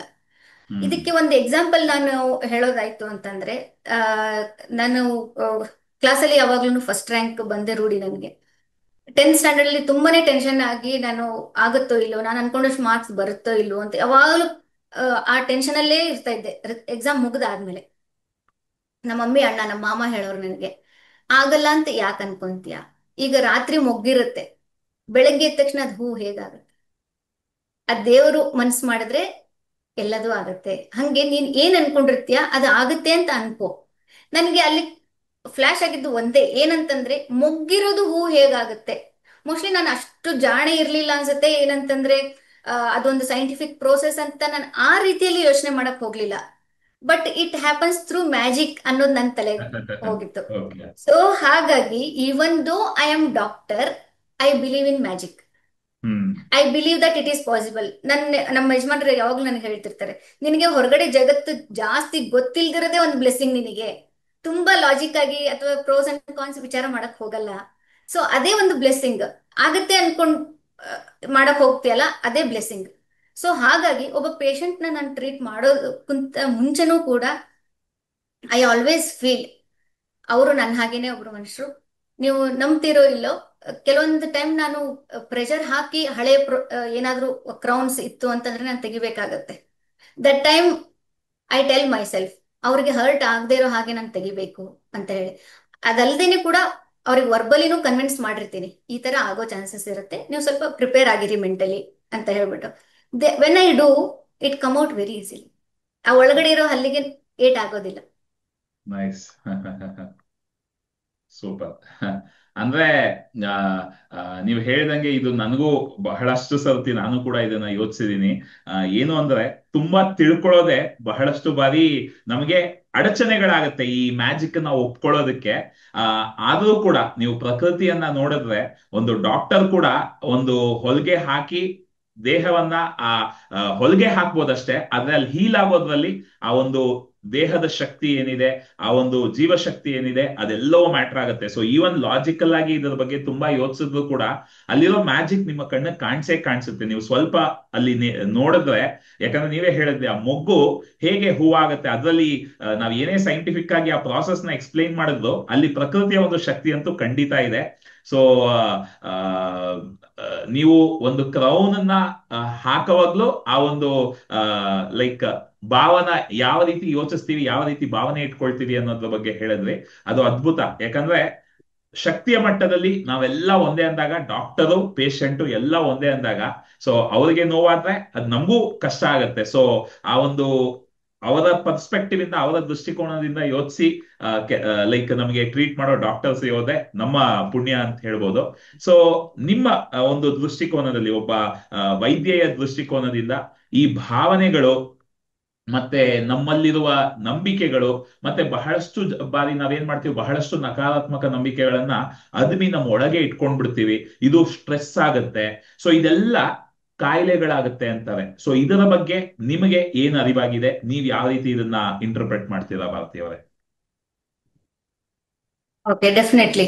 ನೀವು ನಂಬಿಕೆಗಳು ಅಂತ ಹೇಳಿದ್ರಿ, ಯೋಚನೆಗಳು ಅಂತ ಹೇಳಿದ್ರಿ, ಅದರಿಂದ ಹೇಗೆ ಕಾಯಿಲೆಗಳು ಬರುತ್ತೆ ಅಂತಂದ್ರೆ, ಎಲ್ಲದೂ ನೋಡಿ ನಮ್ಮ ಲೈಫ್ ನಿಂತಿರೋದು ನಮ್ಮ ಎಮೋಷನ್ಸ್ ಮೇಲೆ, ನಮ್ಮ ಭಾವನೆಗಳೇನಿದೆ ಅದ್ರ ಮೇಲೆ. ನಾವು ಯಾವುದನ್ನ ತುಂಬಾ ಸ್ಟ್ರಾಂಗ್ ಆಗಿ ಫೀಲ್ ಮಾಡ್ತೀವಿ, ಪದೇ ಪದೇ ಅದೇ ಅಂತ ಅನ್ಕೊಳ್ತೀವಿ, ಯೋಚನೆ ಮಾಡ್ತೀವಿ, ಅದು ನಮ್ಮ ನಂಬಿಕೆ ಆಗತ್ತೆ. ಹ್ಮ್. ಹೌದಾ? ಈಗ ಒಂದು ಮಗು ಏನಾದ್ರು ಸ್ಕೂಲಿಗೆ ಹೋಗೋನು, ನಾನು ಈ ಸಲ ಫಸ್ಟ್ ರ್ಯಾಂಕ್ ಬಂದೇ ಬರ್ತೀನಿ, ನಾನು ಈ ಸಲ ಫಸ್ಟ್ ರ್ಯಾಂಕ್ ಬಂದೇ ಬರ್ತೀನಿ ಅಂತ ಅವ್ನು ಸುಮ್ನೆ ಹೇಳ್ಕೊಳ್ತಾ ಇರ್ಲಿ, ಅದನ್ನ ಯೋಚನೆ ಮಾಡ್ತಾ ಇರ್ಲಿ, ಅದು ಅವ್ನ ನಂಬಿಕೆ ಆಗತ್ತೆ. ಹೌದು, ನಾನು ಬಂದೇ ಬರ್ತೀನಿ. ಯಾಕಂದ್ರೆ ಅವನು ಹೇಳ್ಕೊಳ್ಳೋದ್ರ ಜೊತೆಗೆ ಅವನ ಮೈಂಡ್ ಆ ಕೆಲಸ ಮಾಡ್ಸುತ್ತೆ ಅವನಿಗೆ. ಹ್ಮ್. ಅವ್ನು ನಿಜವಾಗ್ಲೂ ಆ ಬೇಕು ಅದು ಅಂತ ಇತ್ತು ಅಂತಂದ್ರೆ ಆ ಮಗು ಓದೋ ಅಂತ ಪರಿಸರವನ್ನ ನಿರ್ಮಾಣ ಮಾಡುತ್ತೆ. ಅದೇ ಲಾ ಆಫ್ ಅಟ್ರಾಕ್ಷನ್. ಈಗ ನಾವು ಪದೇ ಪದೇ ಏನ್ ಹೇಳ್ಕೊಳ್ತೀವಿ ಅದನ್ನ ನಮ್ಮ ಲಾ ಆಫ್ ಅಟ್ರಾಕ್ಷನ್ ಲ್ಯಾಂಗ್ವೇಜ್ ಅಲ್ಲಿ ಹೇಳೋದಾಯ್ತು ಅಂದ್ರೆ ಅಫರ್ಮೇಶನ್ಸ್ ಅಂತ ಹೇಳ್ತೀವಿ. ಈ ಅಫರ್ಮೇಶನ್ಸ್ ಒಳ್ಳೇದು ಆಗಿರ್ಬೋದು ಕೆಟ್ಟದ್ದು ಆಗಿರ್ಬೋದು. ನಮಗೆ ಗೊತ್ತಿಲ್ದಂಗೆ ನಾವು ಎಷ್ಟೊಂದು ಕೆಟ್ಟದ್ದು ಅಫರ್ಮ್ ಮಾಡ್ತಾ ಇರ್ತೀವಿ. ಏನಂತಂದ್ರೆ ಫಾರ್ ಎಕ್ಸಾಂಪಲ್, ಅಯ್ಯೋ ನಾನೀಗ ಹೋಗ್ತಾ ಇದ್ದೀನಿ, ಆ, ಸದ್ಯ ಟ್ರಾಫಿಕ್ ಇಲ್ಲದೆ ಇದ್ರೆ ಸಾಕು. ಟ್ರಾಫಿಕ್ ಅನ್ನೋದು ಅಲ್ಲಿ ನೆಗೆಟಿವ್. ಹೌದಾ, ನೀವು ಇಲ್ಲದೆ ಇರ್ಬೋದು ಅಂತ ಅನ್ನೋದನ್ನ ತಗೊಳ್ಳಲ್ಲ ಯೂನಿವರ್ಸ್. ಟ್ರಾಫಿಕ್ ಅಷ್ಟೇ, ಇಲ್ಲಿ ಟ್ರಾಫಿಕ್ ಅಂತ ಕೂತ್ಕೊಳ್ತು ಅಂತಂದ್ರೆ ಅಲ್ಲಿ ಟ್ರಾಫಿಕ್ಕೇ ಕಾಣುತ್ತೆ ಹೊರಗಡೆ. ಸೊ ಹ್ಮ್ ನೀವು ಮ್ಯಾನಿಫೆಸ್ಟ್ ಮಾಡ್ತಾ ಇದ್ದೀರಾ ಅದನ್ನ. ಹಾಗೆ ನಾವು ಏನನ್ನ ಪದೇ ಪದೇ ಯೋಚನೆ ಮಾಡ್ತೀವೋ, ಪದೇ ಪದೇ ಹೇಳ್ಕೊಳ್ತೀವೋ, ಅದು ನಮ್ಮ ನಂಬಿಕೆ ಆಗತ್ತೆ. ಈಗ ಬೇರೆಯವ್ರನ್ನ ನೋಡಿ ಈಗ ನನಗೆ ಥೈರಾಯ್ಡ್ ಬರಬಾರ್ದು, ಅಯ್ಯೋ ಅವ್ರಿಗೆ ಥೈರಾಯ್ಡ್ ಇದೆ ಅಂತೆ, ಅವ್ರಿಗೆ PCOD ಇದೆ ಅಂತೆ, ಅಥವಾ ಅವ್ರಿಗೆ ಇನ್ನು ಮಕ್ಕಳಾಗ್ತಾ ಇಲ್ಲ, ಹಂಗ್ ಇಷ್ಟೇ ಅಂದ್ಬಿಟ್ಟು ಬಿಟ್ಬಿಟ್ರೆ ಏನೂ ಇಲ್ಲ. ಆದ್ರೆ ಅದನ್ನ ತುಂಬಾ ಡೀಪ್ ಆಗಿ ಯೋಚನೆ ಮಾಡಿದ್ರೆ ನೀವು ಅದನ್ನ ನಿಮ್ಮ ಬಾಡಿಯಲ್ಲಿ ಮ್ಯಾನಿಫೆಸ್ಟ್ ಮಾಡ್ತೀರಾ. ಆ ಹ್ಮ್ ತರ. ಆಮೇಲೆ ಇನ್ನೊಂದು ಏನಂತಂದ್ರೆ, ನಮ್ಮ ದೇಹದಲ್ಲಿ 7 ಎನರ್ಜಿ ಸೆಂಟರ್ಸ್ ಇದೆ, ಚಕ್ರ ಅಂತ ಕರಿತೀವಿ. ಇನ್ನೊಂದು ಲ್ಯಾಂಗ್ವೇಜ್ ಅಲ್ಲಿ ಹೇಳೋದಾದ್ರೆ ಚಕ್ರ ಅಂತ ಹೇಳ್ತೀವಿ. ಒಂದೊಂದು ಚಕ್ರಕ್ಕೂ ಆ ಅದರ ಸುತ್ತ ಇರುವಂತ ಬಾಡಿ ಪಾರ್ಟ್ಸ್ ರಿಲೇಟೆಡ್ ಆಗಿರುತ್ತೆ. ಸೊ ನಮ್ಮಲ್ಲಿ ಯಾವ ಚಕ್ರ ಇಂಬ್ಯಾಲೆನ್ಸ್ ಆಗಿರುತ್ತೆ ಅದರ ರಿಲೇಟೆಡ್ ನಮ್ಗೆ ಡಿಸೀಸಸ್ ಬರುತ್ತೆ. ಯಾಕಂತಂದ್ರೆ ಆ ಚಕ್ರಗಳ ಜೊತೆಗೆ ನಮ್ಮ ಎಮೋಷನ್ಸ್, ನಮ್ಮ ನಂಬಿಕೆಗಳು ಎಲ್ಲದೂ ಹೆಣೆದುಕೊಂಡಿರುತ್ತೆ, ಜೋಡಣೆ ಆಗಿರುತ್ತೆ. ಸೊ ನಾವು ಅದನ್ನ ಇಂಬ್ಯಾಲೆನ್ಸ್ ಮಾಡಿದ್ವಿ ಅಂತಂದ್ರೆ, ಸ್ಟಕ್ ಆಯ್ತು ಆ ಚಕ್ರ ಅಂತಂದ್ರೆ, ಅದ್ರ ರಿಲೇಟೆಡ್ ಡಿಸೀಸ್ ಡೆಫಿನೆಟ್ಲಿ ಬರುತ್ತೆ. ಫಾರ್ ಎಕ್ಸಾಂಪಲ್, ಯಾರಿಗಾದ್ರೂ ಮಾತಾಡೋದಕ್ಕೆ ಕಷ್ಟ ಇದೆ ಅಂತ ಅಂದಾಗ, ಮಾತಾಡೋದಕ್ಕೆ ಕಷ್ಟ ಅಂದ್ರೆ ಈಗ ನೀವು ಹೇಗ್ ಮಾತಾಡ್ತೀವಿ ಆ ತರ ಅಲ್ಲ, ತಮ್ಮಲ್ಲಿರೋ ಅಭಿಪ್ರಾಯಗಳನ್ನ ವ್ಯಕ್ತಪಡಿಸೋದಕ್ಕೆ ಅಡಚಣೆ ಆಗ್ತಾ ಇದೆ, ನುಂಗ್ಕೊಳ್ತಾ ಇದಾರೆ ಎಲ್ಲ. ತುಂಬಾ ಇದು ಲೇಡೀಸ್ ಅಲ್ಲಿ ತುಂಬಾನೇ ಆಗತ್ತೆ. ಯಾಕೆ ಅಂತಂದ್ರೆ, ಈಗ ಮದ್ವೆ ಆಗಿ ಗಂಡನ ಮನೆಗೆ ಹೋಗಿರ್ತಾರೆ, ಅಲ್ಲಿ ಹೇಳ್ಕೊಳಕ್ ಆಗದೆ ಇರೋಂಥ ಪರಿಸ್ಥಿತಿ ಇರ್ಬೋದು, ಅಥವಾ ಗಂಡ ತುಂಬಾ ಡಾಮಿನೇಟಿಂಗ್ ಆಗಿರ್ತಾರೆ, ಅಲ್ಲಿ ಹೇಳ್ಕೊಳಕ್ ಆಗದೆ ಇರೋಂಥದ್ದು ಇರ್ಬೋದು, ಅಥವಾ ಅವರ ಸರ್ಕಮ್ಸ್ಟೆನ್ಸಸ್ ಏನ್ ಬೇಕಾದ್ರೂ ಆಗಿರ್ಬೋದು. ಅವಾಗ ಅವರು ತಮ್ಮ ಅಭಿಪ್ರಾಯಗಳನ್ನೆಲ್ಲ ನುಂಗಿ ಹಾಕೊಂಡು ಹಾಕೊಂಡು ಹಾಕೊಂಡು ಏನಾಗುತ್ತೆ, ಇಲ್ಲಿ ಥ್ರೋಟ್ ಚಕ್ರ ಅಂತ ಇರುತ್ತೆ, ಅದು ಬ್ಲಾಕ್ ಆಗುತ್ತೆ. That will manifest as thyroid disease, hmm hypothyroidism, hyperthyroidism, depending upon that. ಆ ತರ ಮ್ಯಾನಿಫೆಸ್ಟ್. ಇದು ಒಂದು ಎಕ್ಸಾಂಪಲ್ ಅಷ್ಟೇ ನಾನು ಹೇಳಿದ್ದು. ಇನ್ನು ಕೆಲವೊಬ್ಬರಿಗೆ ಈ ಥರ್ಡ್ ಐ ಚಕ್ರನೋ ಅಥವಾ ಕ್ರೌನ್ ಚಕ್ರನೋ ಅದು ಇಂಬ್ಯಾಲೆನ್ಸ್ ಆಗಿತ್ತು ಅಂದ್ರೆ ಮೈಗ್ರೇನ್ ಆಗಿರ್ಬೋದು, ಈ ತರದ್ದು. ಸೊ ನಮ್ಮಲ್ಲಿರೋ ಆ ಎನರ್ಜಿ ಸಿಸ್ಟಮ್ಸ್ 7 ಏನಿದೆ, ಅದರಲ್ಲಿ ಯಾವ್ದು ಬ್ಲಾಕ್ ಆಗುತ್ತೆ ಅದ್ರ ರಿಲೇಟೆಡ್ ಡಿಸೀಸಸ್ ಗ್ಯಾರಂಟಿ ಬರುತ್ತೆ. ಹ್ಮ್ ಅಂದ್ರೆ ನಮ್ಮ ದೇಹದಲ್ಲಿ ಇರುವ ಈ 7 ಚಕ್ರಗಳು ಅಂದ್ರೆ ಶಕ್ತಿ ಕೇಂದ್ರಗಳು ಏನಿದೆ, ಆ ಜೀವಶಕ್ತಿಯನ್ನ ಆ ಕೇಂದ್ರಗಳು ಹಿಡಿದಿಟ್ಟ ಒಂದು ಹತೋಟಿನಲ್ಲಿ ಇಟ್ಕೊಂಡಿರುತ್ತೆ. ಬಟ್ ಅದು ಇಂಬ್ಯಾಲೆನ್ಸ್ ಆದಾಗ, ಹೆಚ್ಚು ಕಡಿಮೆ ಆದಾಗ, ಅದೇ ನಮ್ಮ ಬಾಹ್ಯ ಪ್ರಪಂಚದಲ್ಲಿ, ನಮ್ಮ ದೇಹದಲ್ಲಿ ಫಿಸಿಕಲ್ ಏಲ್ಮೆಂಟ್ಸ್ ಆಗಿ, ಕಾಯಿಲೆಗಳಾಗಿ ಮ್ಯಾನಿಫೆಸ್ಟ್ ಆಗುತ್ತೆ. ಸೊ ಗೆಳೆಯರೆ, ನಮ್ಮ ಭಾರತೀಯ ಸಂಸ್ಕೃತಿಯಲ್ಲಿ ಚಕ್ರಧ್ಯಾನ ಎಂಬ ಒಂದು ಅದ್ಭುತವಾದ ಪ್ರಕ್ರಿಯೆ ಏನು, ನಾವು ಹೀಲಿಂಗ್ ಕ್ಲಬ್ ಅಲ್ಲೂ ಇದನ್ನ ಸತತವಾಗಿ ಮಾಡ್ತಾ ಇರ್ತೀವಿ, ನಮ್ಮ ಗುರುಗಳು ಇದನ್ನ ಸತತವಾಗಿ ಮಾಡಿಸ್ತಾ ಇರ್ತಾರೆ. ಮತ್ತೆ ಇವತ್ತು ಆ ನಾವು ನಮ್ಮ ಸಂಸ್ಕೃತಿಯಲ್ಲೇ ಇದೆಲ್ಲ ಇದೆ, ಆದ್ರೆ ಇದನ್ನ ಪಾಶ್ಚಿಮಾತ್ಯ ದೇಶದಲ್ಲಿ ಜೋ ಡಿಸ್ಪೆನ್ಸಾ ಅಂತ ಅವರು ಇದನ್ನ ಇವತ್ತು ದೊಡ್ಡ ಮಟ್ಟದಲ್ಲಿ ಇಡೀ ಜಗತ್ತಿಗೆ ಪೀನಿಯಲ್ ಗ್ಲ್ಯಾಂಡ್ ಮೆಡಿಟೇಷನ್ ಅಂತ ಅದ್ರ ಬಗ್ಗೆ ಎಲ್ಲ ಸಿಕ್ಕಾಪಟ್ಟೆ ಹೇಳ್ಕೊಡ್ತಾ ಇದ್ದಾರೆ. ಆದ್ರೆ ಇದೆಲ್ಲವೂ ಆ ಚಕ್ರಗಳ ಒಂದು ಮೂಲದ ಮೇಲೆ ನಿಂತಿದೆ. ಹಾಗಾಗಿ ಎಲ್ಲರೂ ಇದರ ಬಗ್ಗೆ ಇನ್ನಷ್ಟು ತಿಳ್ಕೊಳ್ಳಿ. ನಾವು ನಮ್ಮ ಹೀಲಿಂಗ್ ಕ್ಲಬ್ ಅಲ್ಲಿ ಇದನ್ನ ಸತತವಾಗಿ ಮಾಡ್ತಿರ್ತೀವಿ. ಭಾರತೀಯವರು ಹೇಳ್ದಂಗೆ ಒಂದೊಂದು ಚಕ್ರ ಕೂಡ ನಮ್ಮ ದೇಹದಲ್ಲಿ ಯಾವ ರೀತಿಯ ಕಾಯಿಲೆಗಳು ಬರುತ್ತೆ, ಯಾವ ರೀತಿಯ ಶಕ್ತಿ ಇರುತ್ತೆ ಅನ್ನೋದನ್ನ ನಿರ್ಧರಿಸುತ್ತೆ.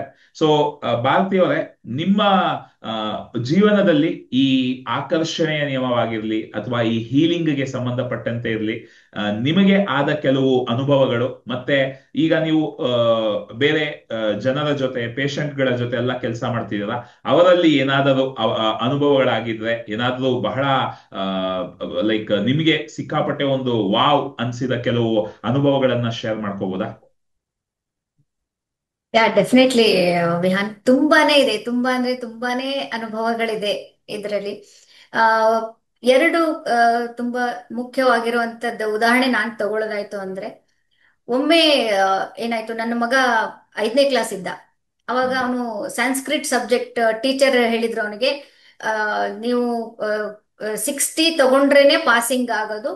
80 ಮಾರ್ಕ್ಸ್ ಪೇಪರ್, 60 ತಗೊಂಡ್ರೆ ಮಾತ್ರ ಪಾಸ್ ಆಗ್ತೀರಾ, ಇಲ್ಲಾಂದ್ರೆ ಫೇಲ್ ಆಗೋಗ್ಬಿಡ್ತೀರ ಅಂತ. ಅವನು ನಿಜವಾಗ್ಲೂ ಅದ್ರ ಬಗ್ಗೆ ಯೋಚನೆ ಮಾಡಿದ್ದ. ಅವಾಗ ನಾನು ಅವನಿಗೆ ಈ ಹೋಪನೋಪನೋ ಟೆಕ್ನಿಕ್ ಬಗ್ಗೆ ಹೇಳ್ಕೊಟ್ಟಿದ್ದೆ. ಈ ತರ ಹೇಳ್ಬೇಕಪ್ಪ ನೀನು ಇದನ್ನ, ನಿನ್ನಷ್ಟಕ್ಕೆ ನೀನ್ ಹೇಳ್ಕೊ, ಆ ಟೀಚರ್ನ ನೆನ್ಪಿಸ್ಕೊ, ನಿನ್ನ ಸಬ್ಜೆಕ್ಟ್ ನ ನೆನ್ಪಿಸ್ಕೊ ಅಂತ. ಅವನು ಎಷ್ಟ್ರ ಮಟ್ಟಿಗೆ, ಈ ಮಗು ಅಲ್ವಾ, 5ನೇ ಕ್ಲಾಸ್ ಹುಡುಗ ಅಂತ ಅಂದ್ರೆ ಅವನು ಎಷ್ಟು ಸೀರಿಯಸ್ ಆಗಿ ಮಾಡೋದಕ್ಕೆ ಸಾಧ್ಯ ಅವನಿಗೆ. ಬಟ್ ಏನಂತಂದ್ರೆ ಮಾಡ್ದ ಅವನು, ಅದನ್ನ ನಾನು ಗಮನಿಸಿದ್ದೀನಿ, ಮಾಡಿದಾನೆ. ನೀವು ನಂಬ್ತಿರೋ ಇಲ್ಲೋ, ಅವನು ಹೈಯೆಸ್ಟ್ ಮಾರ್ಕ್ಸ್ ತಗೊಂಡಿದ್ದಾನೆ, ಅದಕ್ಕೆ 94 ತಗೊಂಡಿದ್ದ. ಎಲ್ಲ ಅಗ್ರಿಗೇಟ್ ಮಾಡಿ ನೋಡಿದಾಗ he scored 94 out of 100. Wow. Simple technique, simple ಅಷ್ಟೇ, ಹೋಪನೋಪನೋ ಟೆಕ್ನಿಕ್. ಅವನು ಎಷ್ಟು ಸೀರಿಯಸ್ ಆಗಿ ಮಾಡಿದಾನೆ ಅದು ಅವನಿಗೆ ಗೊತ್ತಾ. ಅಂದ್ರೆ ಅದು ಅಷ್ಟು ಪವರ್ಫುಲ್ ಅಂತ. ಇಲ್ಲಿ ನನ್ನ ಮಗ ಪವರ್ಫುಲ್ ಅಥವಾ ಟೀಚರ್ ಪವರ್ಫುಲ್ ಅಥವಾ ಕ್ವಶನ್ ಪೇಪರ್ ಈಸಿ ಇತ್ತು ಅದು ನನಗೆ ಗೊತ್ತಿಲ್ಲ ಎಷ್ಟು ಅಂತ. ಆದ್ರೆ ನನ್ಗೆ ನಂಬಿಕೆ ಇರೋದು ಆ ಹೋಪನೋಪನೋ ಬಗ್ಗೆ. ಇದು ಒಂದು ಉದಾಹರಣೆ. ಎರಡನೇದು ಉದಾಹರಣೆ ಏನಾಯ್ತು ಅಂದ್ರೆ, ನಮ್ಮ ಒಬ್ಬರು ಪೇಷಂಟ್ ಆನ್ ಟೈಮ್ ಬಂದಿರ್ಲಿಲ್ಲ. ಅವರು, ನಾವು 2 ಸಾರಿ ಫೋನ್ ಮಾಡಿದ್ವಿ, ಯಾಕಂದ್ರೆ ಲ್ಯಾಬ್ ಅವ್ರು ಬರ್ಬೇಕಾಗಿತ್ತು. ಸೊ ಅವ್ರು ಲ್ಯಾಬ್ ಅವ್ರು ಬಂದು ಕಾಯೋದಿಲ್ಲ, ಬೇಗನೆ ಹೋಗ್ಬಿಡ್ತಾರೆ. ಸೊ ಅವರು ಇನ್ನೇನು ಬರ್ತಾ ಇದ್ರು, ಇನ್ನು 2 ನಿಮಿಷದಲ್ಲಿ ಇರ್ತೀನಿ ಅಂತ ಲ್ಯಾಬ್ ಅವ್ರು ಫೋನ್ ಮಾಡಿದ್ರು. ಇವ್ರು ಇನ್ನೂ ಬಂದಿಲ್ಲ ಪೇಷಂಟ್. ಆಮೇಲೆ ಅವ್ರು ಬಂದಾದ್ಮೇಲೂ ಕೂಡ ಮತ್ತೆ ಫೋನ್ ಮಾಡಿದ್ವಿ. ಅವಾಗ ಪೇಷಂಟ್ ಬಂದಾಗ ಕೋಪ ಮಾಡ್ಕೊಂಡ್ಬಿಟ್ರು. ನಾವು ಕೆಲವೊಮ್ಮೆ ನಿಮ್ ಪೇಷಂಟ್ಸ್ ಇದ್ದಾಗ, ಬೇರೆ ಪೇಷಂಟ್ಸ್ ಇದ್ದಾಗ ನಾವು ವೇಟ್ ಮಾಡೋದಿಲ್ವಾ, ನೀವು ಪದೇ ಪದೇ ಫೋನ್ ಮಾಡಿದ್ರಿ ಅಂತ ಹೇಳ್ಬಿಟ್ಟು. ಅವ್ರು ಬಂದ ತಕ್ಷಣ ಅದು, ನಾವು ಇಂಟ್ಯೂಟಿವ್ಲಿ ತುಂಬಾ ಸ್ಟ್ರಾಂಗ್ ಆಗಿದ್ವಿ ಅಂತಂದ್ರೆ ನಮಗೆ ಅವ್ರದ್ದು ಎನರ್ಜಿ ಏನಂತ ವಿ ಕ್ಯಾನ್ ಸೆನ್ಸ್. ಅದಿನ್ನೂ ಆಗೋದಕ್ಕಿಂತ ಮುಂಚೆನೆ ನಮ್ಗೆ ಆ ಸೆನ್ಸ್ ಆಗತ್ತೆ ಏನಿದು ಅಂತ ಹೇಳಿ.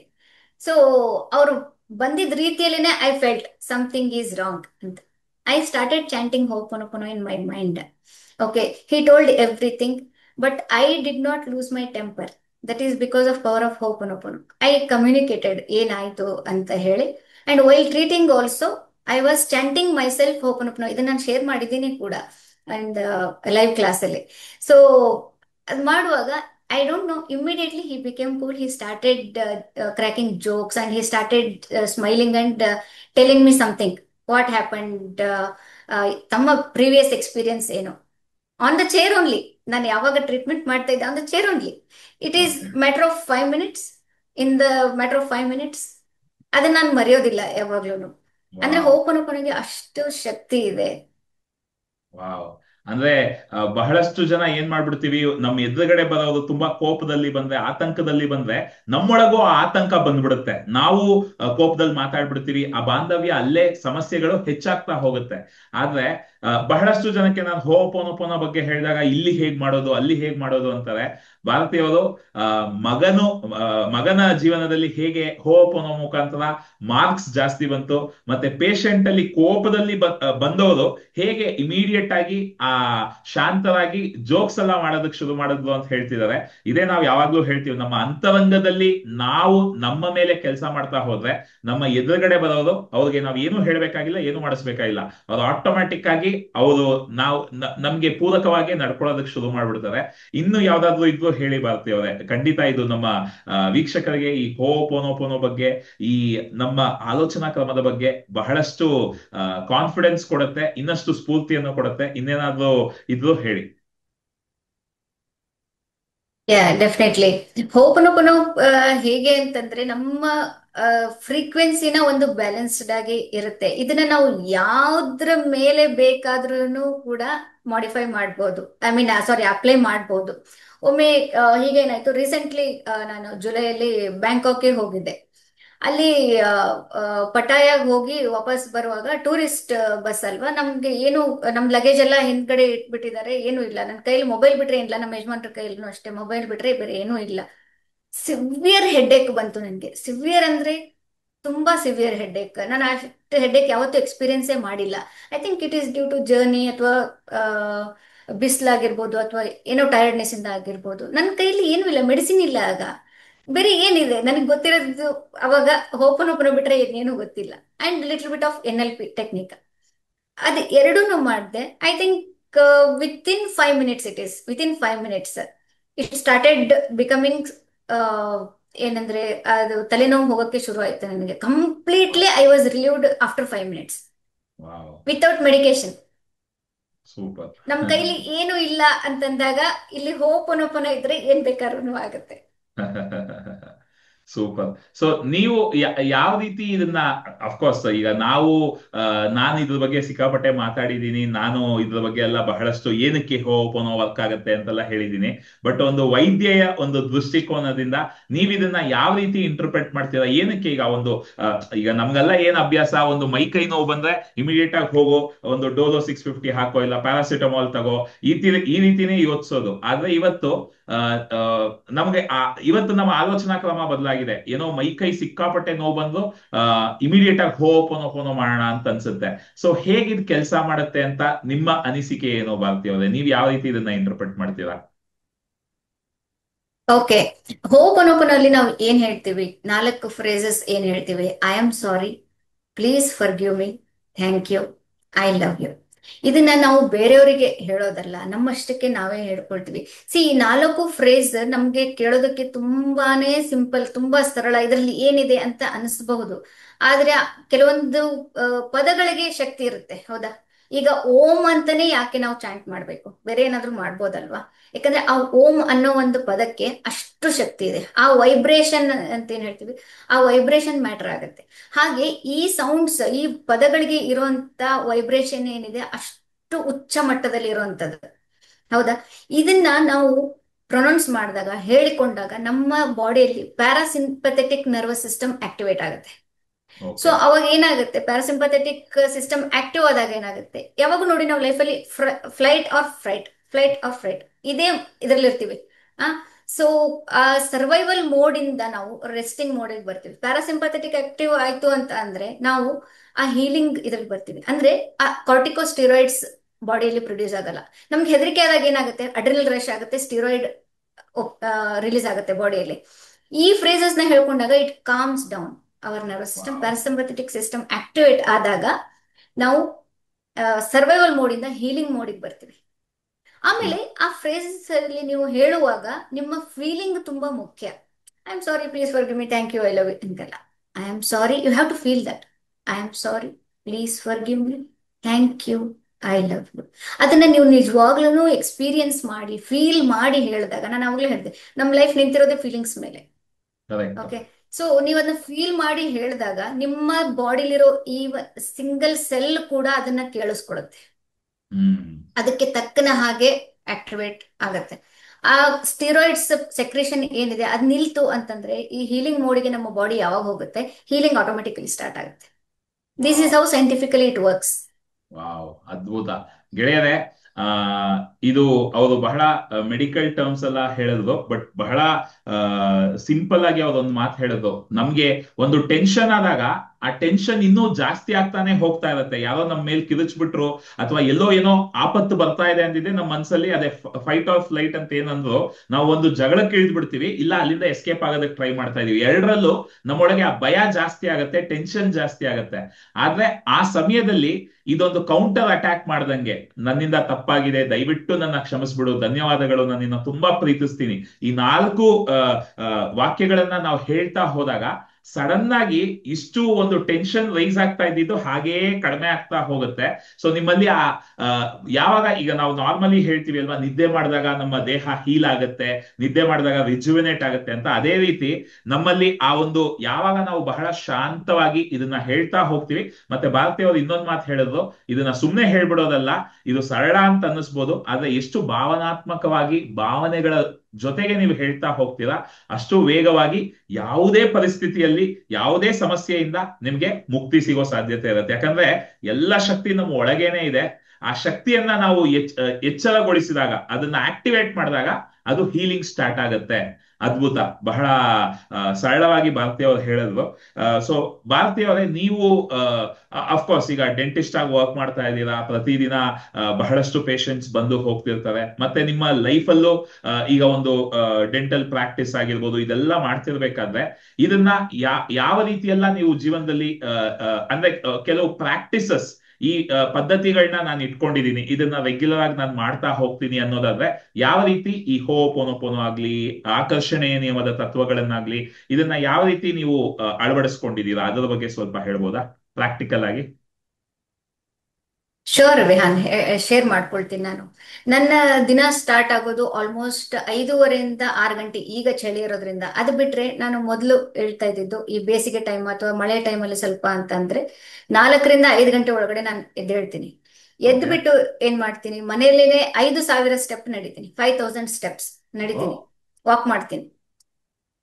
ಆ ವಾಕ್ ಮಾಡೋ ಟೈಮಲ್ಲಿ ಏನ್ ಮಾಡ್ತೀನಿ, ಅಫರ್ಮೇಶನ್ಸ್ ಅಂತ ನಂದು ಗೋಲ್ಸ್ ಏನಿರುತ್ತಲ್ವಾ ಅದ್ರ ಬಗ್ಗೆ ನಾನು ಏನೋ ಒಂದು ಹೇಳ್ಕೊಂಡಿರ್ತೀನಿ, ಅದನ್ನ ಅಫರ್ಮೇಶನ್ಸ್ ನಾನು ಹೇಳ್ಕೊಳ್ತೀನಿ. ಅದನ್ನ ಹೇಳ್ಕೊಂಡಾದ್ಮೇಲೆ 108 ಟೈಮ್ಸ್, 108 ಬಾರಿ ಹೋ ಪುನಃ ಪುನಃ ಹೇಳ್ಕೊಳ್ತೀನಿ. ಅದು ರ್ಯಾಂಡಮ್ ಆಗಿ ಯಾವ್ದಕ್ ಬೇಕಾದ್ರೂ ಆಗಿರ್ಬೋದು, ನನ್ನ ಓನ್ ಬಾಡಿ ಸಿಸ್ಟಮ್ ಬಗ್ಗೆ ಆಗಿರ್ಬೋದು, ನನ್ನ ಹಸ್ಬೆಂಡ್ ಹೆಲ್ತ್ ಬಗ್ಗೆ ಆಗಿರ್ಬೋದು, ನನ್ನ ಮಗನ ಸ್ಟಡೀಸ್ ಬಗ್ಗೆ ಆಗಿರ್ಬೋದು, ನನ್ನ ಪೇಷಂಟ್ಸ್ ವೆಲ್ ಬೀಯಿಂಗ್ ಆಗಿರ್ಬೋದು, ನನ್ನ ನೇಬರ್ಸ್ ಆಗಿರ್ಬೋದು, ನನ್ಗೆ ಸಂಬಂಧಪಟ್ಟಿರೋ ಪ್ರತಿಯೊಬ್ಬರ ಬಗ್ಗೆನೂ ಅಥವಾ ಪ್ರತಿಯೊಂದು ವಿಷಯಗಳ ಬಗ್ಗೆನೂ ಇರ್ಬೋದು 108 ಬಾರಿ ಅದರಲ್ಲೇನೆ ಹೋಪನೋಪನ ಮಾಡ್ಕೊಳ್ತೀನಿ. ಅದಾದ್ಮೇಲೆ ಕುಕಿಂಗ್ ಆಗಿರ್ಬೋದು, ಡೇ ಟು ಡೇ ಆಕ್ಟಿವಿಟೀಸ್ ಏನಿದೆ ಎಲ್ಲದನ್ನು ಇದು ಮಾಡ್ತೀನಿ. ನನ್ನ ಪೇಷಂಟ್ಸ್ನು ಕೂಡ ನನಗೆ ತುಂಬಾ ಇಂಪಾರ್ಟೆಂಟ್ ಅವರು. ಯಾಕಂದ್ರೆ ನನ್ನ ಲೈಫಲ್ಲಿ ಅವ್ರು ಬಂದಿದ್ದಾರೆ ಅಂದ್ರೆ ಅವ್ರು ನನಗೆ ಇಂಪಾರ್ಟೆಂಟ್ ಆ ತರ.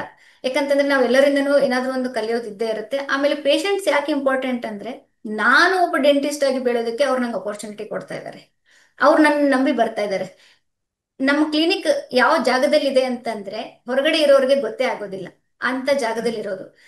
ಅಂತ ಜಾಗಕ್ಕೆ ಅವ್ರು ನನ್ನ ನಂಬ್ಕೊಂಡು ಬರ್ತಾ ಇದ್ದಾರೆ ಅಂದ್ರೆ ಐ ಶುಡ್ ಗಿವ್ ಮೈ 100% ಅವ್ರಿಗೆ.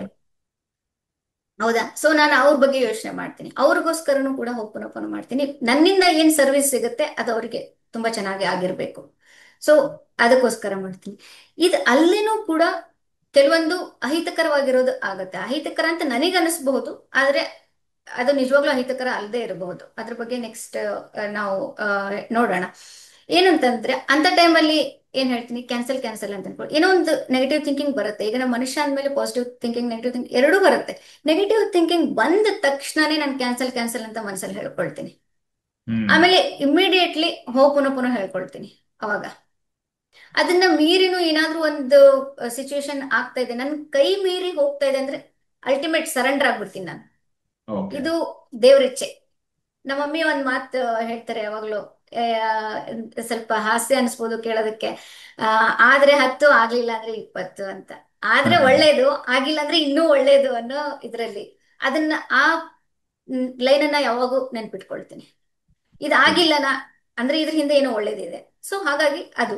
ಆಮೇಲೆ ನೈಟ್ ಟೈಮ್ ಆಗ್ತಿದ್ದ ಹಾಗೆ ಮತ್ತೆ ನಮ್ಮ ಇವ್ರದ್ದು DMP ಏನಿದೆ ಅದನ್ನ ಆಲ್ಮೋಸ್ಟ್ ಅಟೆಂಡ್ ಮಾಡೋದಕ್ಕೆ ನೋಡ್ತೀನಿ. ಆದ್ರೆ ನಾನು ಮಾರ್ನಿಂಗ್ ಪರ್ಸನ್ ಆಗಿರೋದ್ರಿಂದ ನೈಟ್ ಆಗ್ತಾ ಆಗ್ತಾ ಸ್ವಲ್ಪ ಎನರ್ಜಿ ಡ್ರೈನ್ ಔಟ್ ಆಗ್ಬಿಟ್ಟಿರ್ತೀನಿ. ಸೊ ಹಾಗಾಗಿ ಕೆಲವೊಮ್ಮೆ ಅಟೆಂಡ್ ಮಾಡಕ್ ಆಗದಿರ್ಬೋದು. ಬಟ್ ನೈಟ್ ಮಲಗೋದಕ್ಕಿಂತ ಮುಂಚೆ ಈ ಪ್ರಾಕ್ಟೀಸ್ನ ನನ್ನ ಮಗನಿಗೂ ನಾನು ಮಾಡಿಸ್ತೀನಿ. ಏನಂತಂದ್ರೆ ಆ ದಿನದಲ್ಲಿ ಏನೇನು ಒಳ್ಳೇದಾಗಿದೆ ಅಲ್ಲೇ ಅದೆಲ್ಲದಕ್ಕೂ ದೇವರಿಗೆ ಥ್ಯಾಂಕ್ಸ್ ಹೇಳಿನೇ ಆಮೇಲೆ ಮಲ್ಕೊಳ್ಳೋದು. ಇದು ನನ್ನ ದಿನಚರಿ. ವಾವ್, ಸೂಪರ್ ಗೆಳೆಯರೆ.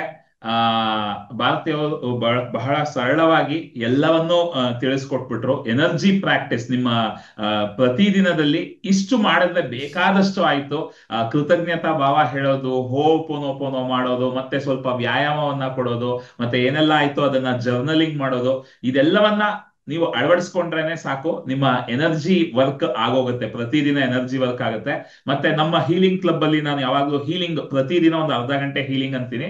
ಅದೇ ತರ ನಮ್ಮ ಗುರುಗಳು DMP ಅಂತ ಮಾಡ್ತಾರೆ. ಅಲ್ಲಿ ಕೂಡ ನಾವು ಬಂದು ನಮ್ಮ ಸಬ್ ಕಾನ್ಶಿಯಸ್ ಪ್ರೋಗ್ರಾಮಿಂಗು ಮತ್ತೆ ದೃಢೀಕರಣಗಳ ಬಗ್ಗೆ ಹೇಳಿದ್ರು. ಪ್ರತಿದಿನ ನಮ್ಮ ದೃಢೀಕರಣಗಳನ್ನ ನಾವು ಎಕ್ಸಸೈಸ್ ಮಾಡ್ಕೊಂಡೇ ಹೇಳ್ಬೋದು, ಕೆಲಸ ಮಾಡ್ಕೊಂಡು ಹೇಳ್ಬೋದು. ಸೊ ಇಷ್ಟು ಮಾಡಿದ್ರೆ ಬೇಕಾದಷ್ಟಾಯ್ತು. ಇಷ್ಟೇ ಬೇಕಿರೋದು ಆಕ್ಚುಲಿ. ಅದನ್ನ ಅದ್ಭುತವಾಗಿ ಹೇಳ್ಬಿಟ್ಟಿದ್ದಾರೆ. ಸೊ ಯಾರೆಲ್ಲ ಕೇಳಿಸ್ಕೊಳ್ತಾ ಇದ್ದೀರಾ ದಯವಿಟ್ಟು ಇದನ್ನ ಈಗಿಂದಾನೇ ಮಾಡೋದಕ್ಕೆ ಶುರು ಮಾಡಿ. ಸೊ ಭಾರತೀಯವರೇ, ನೀವೊಂದು ವಿಷಯದ ಬಗ್ಗೆ ಹೇಳಿದ್ರಿ. ಈ ತರ ಈ ಒಳ್ಳೆಯದು ಕೆಟ್ಟದ್ದು, ಇದು ಸರಿ ಇದು ತಪ್ಪು, ಇದು ಹಿತಕರ ಇದು ಅಹಿತಕರ ಅನ್ನೋದ್ರ ಬಗ್ಗೆ ನಮ್ಗೆ ನಮ್ಮೆಲ್ಲರಿಗೂ ಒಂದು ದೃಷ್ಟಿಕೋನ ಇದೆ. ಇದೇ ಆಗ್ಬೇಕು, ಈ ತರಾನೇ ಆಗ್ಬೇಕು, ಹೀಗೆ ಆಗ್ಬೇಕು ಅಂತ ನಾವು ಒದ್ದಾಡ್ತಾ ಇರ್ತೀವಿ. ಆದ್ರೆ ಜೀವನದಲ್ಲಿ ನಾವು ಏನೇ ಶಕ್ತಿಯ ಮಟ್ಟದಲ್ಲಿ ಕೆಲಸ ಮಾಡಿದ್ರು ಕೂಡ, ನಾವು ನಮ್ಮ ಅಚೇತನ ಮನಸ್ಸಿನ ಮೇಲೆ ಕೆಲಸ ಮಾಡಿದ್ರು ಕೂಡ, ಆಕರ್ಷಣೆ ನಿಯಮವನ್ನ ಅರ್ಥ ಮಾಡ್ಕೊಂಡ್ರು ಕೂಡ ಜೀವನದಲ್ಲಿ ಎಲ್ಲವೂ ಇದ್ದೇ ಇದೆ. ಪ್ರಕೃತಿಯಲ್ಲಿ ಒಳ್ಳೇದು ಇದೆ, ಕೆಟ್ಟದ್ದು ಇದೆ. ಒಳ್ಳೇದು ಕೆಟ್ಟದ್ದು ಅಂತಿಲ್ಲ, ನಾವ್ ಹಾಗೆ ನೋಡ್ತೀವಷ್ಟೇ. ಆದ್ರೆ ನಾವ್ ಅಂದ್ಕೊಂಡಿದ್ದು ಸಿಗುತ್ತೆ, ನಮಗ್ ಬೇಡ ಅನ್ನೋದು ಸಿಗುತ್ತೆ. ಸೊ ಇದನ್ನ ಹೇಗೆ ನೀವು ಇಂಟರ್ಪ್ರೆಟ್ ಮಾಡ್ತೀರಾ, ಹೇಗೆ ಇದರ ಬಗ್ಗೆ ನೀವು ಹ್ಯಾಂಡಲ್ ಮಾಡ್ತೀರಾ, ಇದರ ಬಗ್ಗೆ ಸ್ವಲ್ಪ ಮಾತಾಡ್ಬೋದಾ?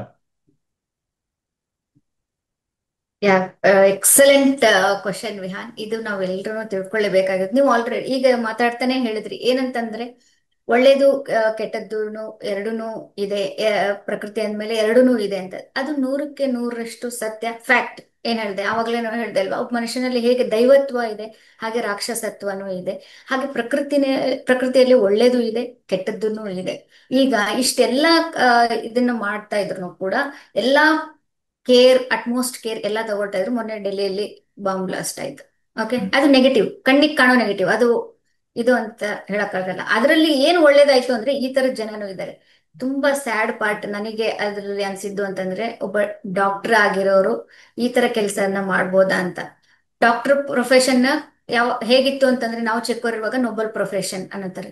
ಐ ಡೋಂಟ್ ಥಿಂಕ್ ಈಗ ಇಷ್ಟು ಎಲ್ಲರೂ ಎಲ್ಲಾ ಲೆವೆಲ್ಗೂ ಇಳಿದ್ ಬಿಟ್ಟಿದ್ದಾರೆ. ಡಾಕ್ಟರ್ಸ್ ನ ನೋಬಲ್ ಅಂತ ಈಗ ನೋಡೋ ಜನನೇ ಕಡಿಮೆ ಅಂತ ನನಗೆ ಅನ್ಸ್ಬಿಟ್ಟಿದೆ. Anyhow, coming to the topic ಏನಂತಂದ್ರೆ, ಪಾಸಿಟಿವಿಟಿ ನೆಗೆಟಿವಿಟಿ ಎರಡೂನು ಬೇಕು ಲೈಫಿಗೆ, ಎರಡೂನು ಬೇಕು.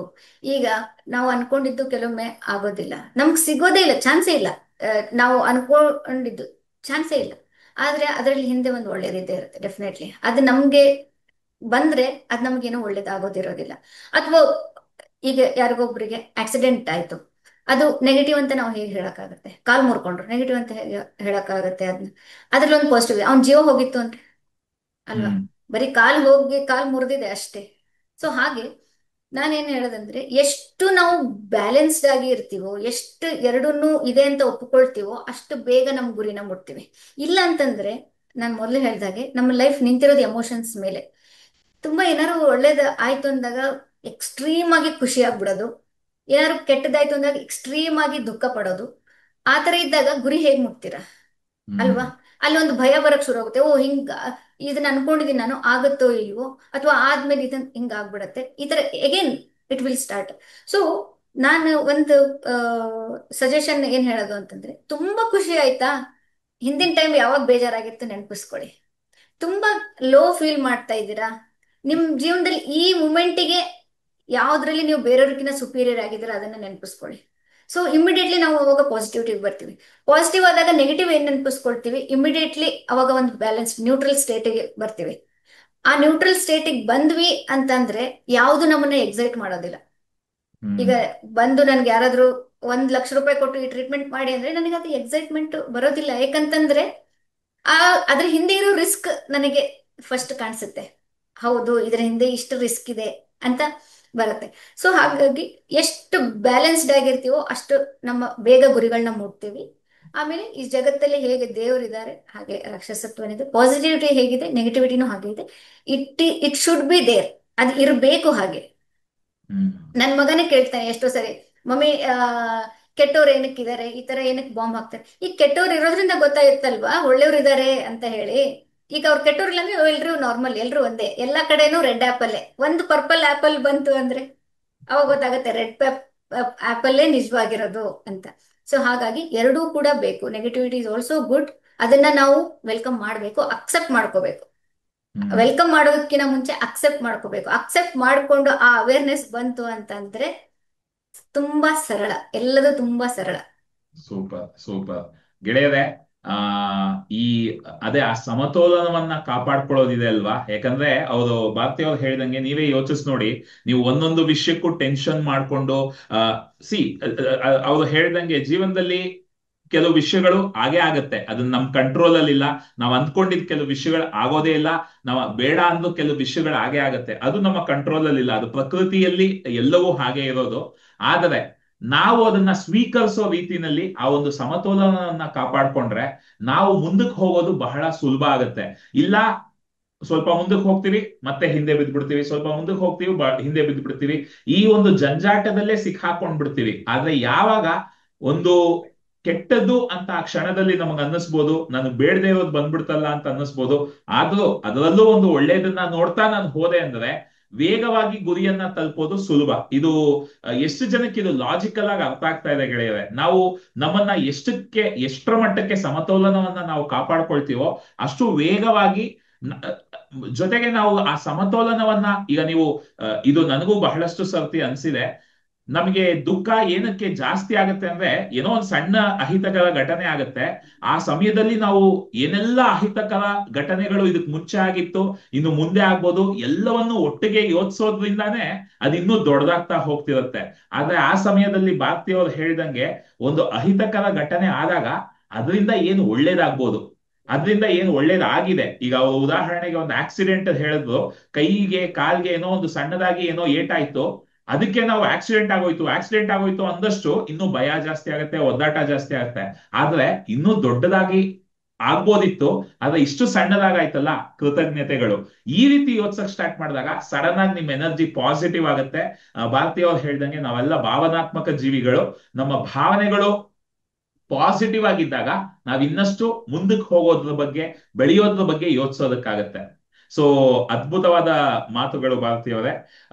ಭಾರತೀಯವರೇ, ಆ ಹೆಂಗಸರ ಬಗ್ಗೆ ಸ್ವಲ್ಪ ಮಾತಾಡೋಣ. ನೀವು ಲೈಕ್ ಒಂದು ಹೆಣ್ಣಾಗಿ ಡೆಂಟಲ್ ಪ್ರಾಕ್ಟೀಸ್ ಮಾಡ್ತಾ, ಈ ಎನರ್ಜಿ ವರ್ಕ್ ಮಾಡ್ತಾ, ಇವತ್ತು ಲೈಫ್ ಕೋಚಿಂಗ್ ಕೂಡ ಮಾಡೋದಕ್ಕೆ ಶುರು ಮಾಡಿದೀರಾ. ಸೊ ಹೆಣ್ಣು ಮಕ್ಕಳಲ್ಲಿ ಆಗುವಂತಹ ಈ ಭಾವನಾತ್ಮಕ cycles, emotional cycles, hormonal changes, ಮತ್ತೆ ಅವ್ರಿಗೆ ಆದ ಕೆಲವು ವಿಭಿನ್ನ ಸಮಸ್ಯೆಗಳು, ಚಾಲೆಂಜಸ್ ಇರುತ್ತೆ. ಸೊ ಇಲ್ಲಿ ನೀವು ಒಬ್ಬ ಹೆಣ್ಣಾಗಿ ಈ ಆಕರ್ಷಣೆಯ ನಿಯಮವನ್ನ ಹೇಗೆ ಬಳಸ್ಕೊಳ್ತೀರಾ ನಿಮ್ಮ ಅಂತರಂಗ ಜಗತ್ತು ಮತ್ತೆ ನಿಮ್ಮ ಸುತ್ತಮುತ್ತ, ನಿಮ್ಮ ಕೆಲಸದಲ್ಲಿ, ವೃತ್ತಿಯಲ್ಲಿ, ಬಾಂಧವ್ಯಗಳಲ್ಲಿ ಹೇಗೆ ಇದನ್ನ ಬಳಸ್ತೀರಾ? ಹೆಣ್ಣು ಮಕ್ಕಳ ದೃಷ್ಟಿಕೋನದಿಂದ ಕೆಲವು ಅನುಭವಗಳನ್ನ ಮತ್ತೆ ಕೆಲವು ಸಲಹೆಗಳನ್ನ ಶೇರ್ ಮಾಡ್ಕೋಬೋದಾ? ಡೆಫಿನೆಟ್ಲಿ ವಿಹಾನ್, ನನಗೆ ತುಂಬಾ ಇಷ್ಟವಾಗಿರುವಂತ ಪ್ರಶ್ನೆ ಕೂಡ ಇದು. ಹ್ಮ್ ಏನಂತಂದ್ರೆ, ಆ, ಈಗ ನಾನು ಆ, ಬೆಳೆದಿದ್ದು ರೆಸಿಡೆನ್ಷಿಯಲ್ ಸ್ಕೂಲಲ್ಲಿ. ಸೊ ರೆಸಿಡೆನ್ಷಿಯಲ್ ಸ್ಕೂಲ್ ಅಂತಂದ್ರೆ ಈಗ ನಿಮ್ಗೆ ಮಕ್ಕಳಿಗೆ, ಚಿಕ್ಕ ಮಕ್ಕಳಿಗೆ ಅವ್ರ ಪೇರೆಂಟ್ಸ್ ಒಂದು ಪ್ರೊಟೆಕ್ಷನ್ ಇದ್ದ ಹಾಗೆ, ಅವರು ಎಲ್ಲದನ್ನು ಶೇರ್ ಮಾಡ್ತಾರೆ. ನನಗೆ ಆ ಅವಕಾಶನೇ ಇಲ್ಲ ಅಲ್ಲಿ. ನನ್ಗೆ ಏನ್ ಅನ್ಸಿದ್ರು ಅದು ನಾನೇ ಹೇಳ್ಕೊಡ್ಬೇಕು, ಇಲ್ಲ ಫ್ರೆಂಡ್ಸ್ ಹತ್ರ ಹೇಳ್ಕೊಡ್ಬೇಕು. ಫ್ರೆಂಡ್ಸ್ ಅಂತಂದ್ರು ಕೂಡ ಅವರು ನನ್ನ ಏಜ್ ಅವರೇ ಅಲ್ವಾ. ಸೊ ಹಾಗಾಗಿ ನನ್ಗೆ ಎಷ್ಟು ಗೊತ್ತಿರುತ್ತೋ ಅವ್ರಿಗೂ ಅಷ್ಟೇ ಗೊತ್ತಿರುತ್ತೆ. ಕೆಲವೊಂದು ವಿಷಯಗಳು ಬೇರೆ ಗೊತ್ತಿರಬಹುದು, ಬಿಟ್ರೆ ಎಮೋಷನಲ್ ಲೆವೆಲ್ ಅಲ್ಲಿ ನಾವೆಲ್ಲರೂ ಕೂಡ ಒಂದೇ. ಸೊ ಅದು ಶೇರ್ ಮಾಡ್ಕೊಳ್ಳೋದಕ್ಕಾಗ್ಲಿ ಮತ್ತೊಂದಕ್ಕಾಗ್ಲಿ ತುಂಬಾನೇ ಅವಕಾಶ ಇರೋದಿಲ್ಲ. ಸೊ ನಾನು ಆ ಪ್ಲೇಸ್ ಅಲ್ಲಿ ಇದ್ದು ಬಂದಿರೋದ್ರಿಂದ ನನಗೆ ಇದು ತುಂಬಾ ಫೇವ್ರೆಟ್ ಟಾಪಿಕ್. ಆಮೇಲೆ ಏನಂತಂದ್ರೆ, ಯಾವಾಗ್ಲೂ ಕೂಡ ಆ ಒಂದು ಸಪೋರ್ಟ್, ಮಾರಲ್ ಸಪೋರ್ಟ್ ಅಥವಾ ಎಮೋಷನಲ್ ಸೆಕ್ಯೂರಿಟಿಗೋಸ್ಕರನೇ ಒಂಥರ ಹಾತೊರೆಯುವಂತ ವಾತಾವರಣದಲ್ಲಿ ನಾನು ಬೆಳೆದಿದ್ದು. ಯಾರಾದ್ರೂ ಸ್ವಲ್ಪ ಭರವಸೆ ಹೇಳ್ತಾರ ಅಥವಾ ಪ್ರೀತಿ ತೋರಿಸ್ತಾರ, ಈ ತರ ಚಿಕ್ಕ ವಯಸ್ಸಿಂದನೂ ಕೂಡ. By God's grace I met a person, that is my husband, when he was my friend for 4 years. ಆಮೇಲೆ ನಾನು ಅವ್ರನ್ನ ಮದುವೆ. ಅವರು ಬಂದ ಮೇಲೆ ನನ್ನ ಲೈಫಲ್ಲಿ ನನಗೆ ಅನ್ಸಿದ್ದು, ಒಬ್ಬ ಬಾಳ ಸಂಗಾತಿ ಅನ್ನೋರು ಎಷ್ಟು ಮುಖ್ಯ ಒಂದು ಹೆಣ್ಣಿಗೆ ಲೈಫಲ್ಲಿ ಅಂತ. ಹ್ಮ್ ಯಾಕಂದ್ರೆ ನಂದು ಏನೇನು ಎಲ್ಲ ಆ ಕೊರತೆಗಳಿತ್ತು ಎಮೋಷನಲ್ ಲೆವೆಲ್ ಅಲ್ಲಿ. ಫಿಸಿಕಲ್ ಲೆವೆಲ್ ಅಲ್ಲಿ ಈ ಇಷ್ಟು ಇರಬಹುದು, ನಾನು ಓದಿರಬಹುದು, ಅಥವಾ ನನ್ಗೆ ಈ ಡಿಗ್ರಿ ಇದೆ, ಆ ಡಿಗ್ರಿ ಇದೆ, ಅಥವಾ ಒಳ್ಳೆ ಚೆನ್ನಾಗಿರೋ ಮನೆಗೆ ಮದುವೆ ಮಾಡ್ಕೊಟ್ಟಿದ್ದಾರೆ. ಅದು ಎಲ್ಲದೂ ಕೂಡ ಎರಡನೇದು. ಮೊದಲು ಬರೋದು ಎಮೋಷನಲ್ ಲೆವೆಲ್ ಅಲ್ಲಿ ನಿಮ್ಗೆ ಅವರು ನಿಜವಾಗ್ಲೂ ಸಂಗಾತಿ ಆಗಿದಾರ ಅನ್ನೋದು. ಇವತ್ತು ನೋಡಿ, ಯಾಕೆ ಎಷ್ಟೋ ಲಾಟ್ ಮೆನಿ ಪೀಪಲ್ ನಾನು ನೋಡಿದಂಗೆ, ಬಾಯ್ಸ್ ಕೂಡ ಅವ್ರಿಗೆ ಮದುವೆಯಲ್ಲಿ ಇಂಟ್ರೆಸ್ಟ್ ಇಲ್ಲ, ಹುಡುಗಿಯರಿಗೂ ಕೂಡ ಅವ್ರಿಗೆ ಮದುವೆಯಲ್ಲಿ ಇಂಟ್ರೆಸ್ಟ್ ಇಲ್ಲ. ಯಾಕೆ ಅಂತ ಅಂದ್ರೆ ಆ ನಂಬಿಕೆ ಇಲ್ಲ. ಮೇನ್ ಏನಂತಂದ್ರೆ, ನಮ್ ಆ ಸೆಕ್ಯೂರಿಟಿ, ಆ ಸೆಕ್ಯೂರ್ ಫೀಲಿಂಗ್ ಇಲ್ಲ. ಮದ್ವೆ ಆದ್ರೆ ನಮ್ಗೆ ಇದೇ ಫ್ರೀಡಮ್ ಇರುತ್ತಾ, ಮದ್ವೆ ಆದ್ಮೇಲೆ ಇವ್ರು ನನಗೆ ಯಾವಾಗ್ಲೂ ಜೊತೆಯಾಗೇ ಇರ್ತಾರ, ನನ್ನ ಆಸೆ ಆಕಾಂಕ್ಷೆಗಳನ್ನ ತಿಳ್ಕೊಳ್ಳೋರಾಗಿರ್ತಾರ, ಇದು ಒಬ್ರ ಮೇಲೆ ಒಬ್ರಿಗೆ ನಂಬಿಕೆ ಇಲ್ಲ. ಸೊ ಹಾಗಾಗಿ ಇವ್ರಿಗೂ ಮದ್ವೆ ಬೇಡ, ಆ ಇವ್ರಿಗೂ ಮದ್ವೆ ಬೇಡ, ಆ ತರ ಆಗ್ಬಿಟ್ಟಿದೆ. ಸೊ ನನ್ಗೆ ಅವಾಗ ಅನ್ಸಿದ್ದು ಏನಂತಂದ್ರೆ, ಎಸ್ಪೆಷಲಿ ಫಾರ್ ಲೇಡೀಸ್ ಅಥವಾ ಎನಿ ಗರ್ಲ್ಸ್, ಫಿಮೇಲ್ಸ್ಗೆ ಅವ್ರಿಗೆ ಬಾಳ ಸಂಗತಿ ತುಂಬಾ ಮುಖ್ಯ. ಸೊ ಅವ್ರನ್ನ ಅರ್ಥ ಮಾಡ್ಕೊಳ್ಳೋಂತ ಒಬ್ರು ಲೈಫ್ ಪಾರ್ಟ್ನರ್ ಸಿಕ್ಕರೆ ಅವರು ಜೀವನದಲ್ಲಿ ಅರ್ಧ ಗೆದ್ದ ಹಾಗೇನೆ. ಹ್ಮ್ ಇನ್ಲಾಸ್ ಆಗಿರ್ಬೋದು ಅಥವಾ ಸೆಕೆಂಡರಿ ಫ್ಯಾಮಿಲಿ ಮೆಂಬರ್ಸ್ ಆಗಿರಬಹುದು, ಅದು ಎಲ್ಲ ನೆಕ್ಸ್ಟ್ ಬರೋ ಅಂತದ್ದು. ನಿಮ್ಮ ಜೊತೆಗೆ ನಿಮ್ಮ ಜೀವನನ ಹಂಚಿಕೊಳ್ಳೋ ಅಂತವ್ರು ತುಂಬಾನೇ ಇಂಪಾರ್ಟೆಂಟ್ ಆಗಿರ್ತಾರೆ. ಅದಕ್ಕೆ ಸ್ವಲ್ಪ ಕೇರ್ಫುಲ್ ಆಗಿ ನಾವು ಚೂಸ್ ಮಾಡ್ಕೊಳ್ಬೇಕು. ಅಥವಾ ಸುಮಾರು ಜನ ಇದ್ದಾರೆ, ಇಲ್ಲ ಅಂತಲ್ಲ. ನಮ್ಮ ಅಸಿಸ್ಟೆಂಟೇ ಇದ್ದಾರೆ, ಅವರು ಅಷ್ಟೇ, in her family life she is very happy. ಒಳ್ಳೆ ಗಂಡ ಸಿಕ್ಕಿದ್ದಾರೆ, ಒಳ್ಳೆ ಮಕ್ಕಳು, ಇವ್ರದೇ ಮನೆಯಲ್ಲಿ ಎಲ್ಲ. ಆ ತರ ಇದ್ದಾಗ ಆ ಹೆಣ್ಮಗಳು ಎಷ್ಟು ದುಡಿತಾಳೋ, ಎಷ್ಟು ಹೊರಗಡೆ ತರ್ತಾಳೋ ಅದು ಮುಖ್ಯ ಆಗೋದಿಲ್ಲ. ಅವಳ ಎಮೋಷನಲ್ ನೀಡ್ಸ್ ಅಲ್ಲಿ ಫುಲ್ಫಿಲ್ ಆಗ್ತಾ ಇದೆಯಾ, ಗೆದ್ದಂಗೆ ಲೈಫಲ್ಲಿ. ಹ್ಮ್ ಎಸ್ಪೆಷಲಿ ಫಾರ್ ಫಿಮೇಲ್ಸ್, ಅವ್ರದ್ದು ಎಮೋಷನಲ್ ನೀಡ್ಸ್ ಯಾವಾಗ ಫುಲ್ಫಿಲ್ ಆಗುತ್ತೆ ಅವ್ರು ಗೆದ್ದ ಹಾಗೆ.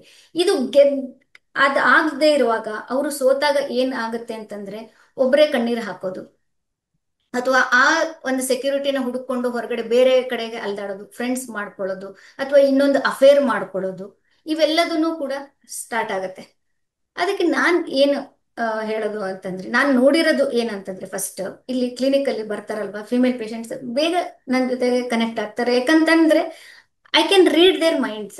ಅವಾಗ ಒಂದು ಟೈಮಲ್ಲಿ ನಾನು ಅಲ್ಲಿದ್ದೆ ಅಂತ. ಅವ್ರಿಗೆ ಹೇಳ್ಕೊಳಕ್ ಒಬ್ರು ಬೇಕಾಗಿರ್ತಾರೆ. ಎಮೋಷನಲ್ ನೀಡ್ಸ್ ಅಂತಂದ್ರೆ ಇಲ್ಲಿ ಬರೀ ಅವ್ರು ಕೇಳಿದ್ದನ್ನ ಕೊಡಿಸ್ಬಿಡೋದು ಅಂತ ಅಲ್ಲ, ಅವ್ರು ಏನ್ ಹೇಳ್ತಾರೆ ಅದನ್ನ ಅರ್ಥ ಮಾಡ್ಕೊಳ್ಬೇಕು ಅಂತ ಅನ್ನೋದು. ಎಷ್ಟೋ ಸರಿ ಮನೇಲಿ ಫಿಮೇಲ್ಸ್ ಪೇಷಂಟ್ಸ್ ಬರ್ತಾರಲ್ಲ, ಅವ್ರಿಗೆ ಅವ್ರ ಏನು ಒಂದು ಅಭಿಪ್ರಾಯಗಳಿರುತ್ತೆ, ಅದನ್ನ ಕೇಳಿಸ್ಕೊಳ್ಳೋರು ಇರೋದಿಲ್ಲ. ಅವ್ರು ಬಂದು ಇಲ್ಲಿ ಹೇಳ್ಕೊಳ್ತಾ ಇರ್ತಾರೆ, ಎಲ್ಡರ್ಲಿ ಫಿಮೇಲ್ಸ್ ಎಸ್ಪೆಷಲಿ. ಅವ್ರು ಎಲ್ಲದನ್ನು ಹೇಳ್ಕೊಡ್ಬೇಕು ನನ್ನ ಹತ್ರ. ಅಹ್, ಅದೇನಂತಂದ್ರೆ ನಾನು ವಿತೌಟ್ ಇಂಟ್ರಪ್ಟಿಂಗ್ ಎಲ್ಲ ಕೇಳಿಸ್ಕೊಳ್ತೀನಿ. ನನ್ಗೆ ಅವ್ರಿಗೆ ಏನ್ ಹೇಳ್ಬೇಕು ಅಂತ ಅನ್ಸುತ್ತೋ ಅದನ್ನ ಹೇಳ್ತೀನಿ, ಟ್ರೀಟ್ಮೆಂಟ್ ರಿಲೇಟೆಡ್. ಅದು ಬಿಟ್ಟು ಬೇರೆ ಅವ್ರು ತುಂಬಾನೇ ಹೇಳ್ತಾ ಇದಾರೆ ಅಂತಂದಾಗ ನಾನು ಯಾರು ಅವ್ರಿಗೆ ಸೊಲ್ಯೂಷನ್ ಕೊಡೋದಕ್ಕೆ?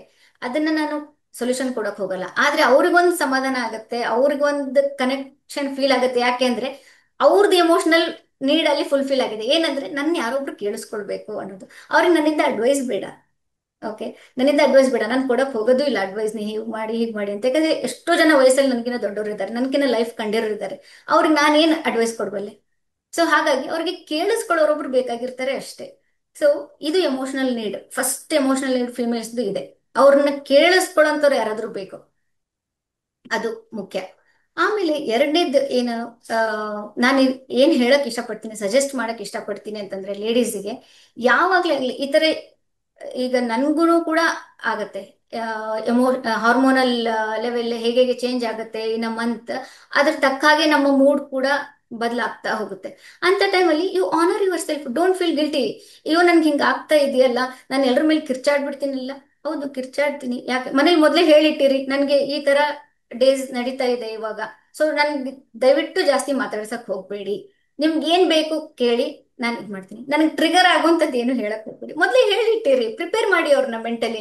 ಈಗ ಎದುರಿಗಿರೋ ಮನುಷ್ಯ ಹೇಗೆ ಅರ್ಥ ಮಾಡ್ಕೊಂತಾರೆ? ಈ ನಮ್ಮ ಮಕ್ಕಳಾಗ್ಲಿ, ನಮ್ಮ ಯಜಮಾನ್ರಾಗ್ಲಿ ಅಥವಾ ಇನ್ಲಾಸ್ ಆಗ್ಲಿ, ಅವ್ರಿಗೆ ಪಾಪ ಹೇಗ್ ಗೊತ್ತಿರುತ್ತೆ ನಮ್ಮ ಮೈಂಡ್ ಅಲ್ಲಿ ಏನ್ ನಡೀತಾ ಇರುತ್ತೆ ಅಂತ ಅನ್ನೋದು. So open up and communicate.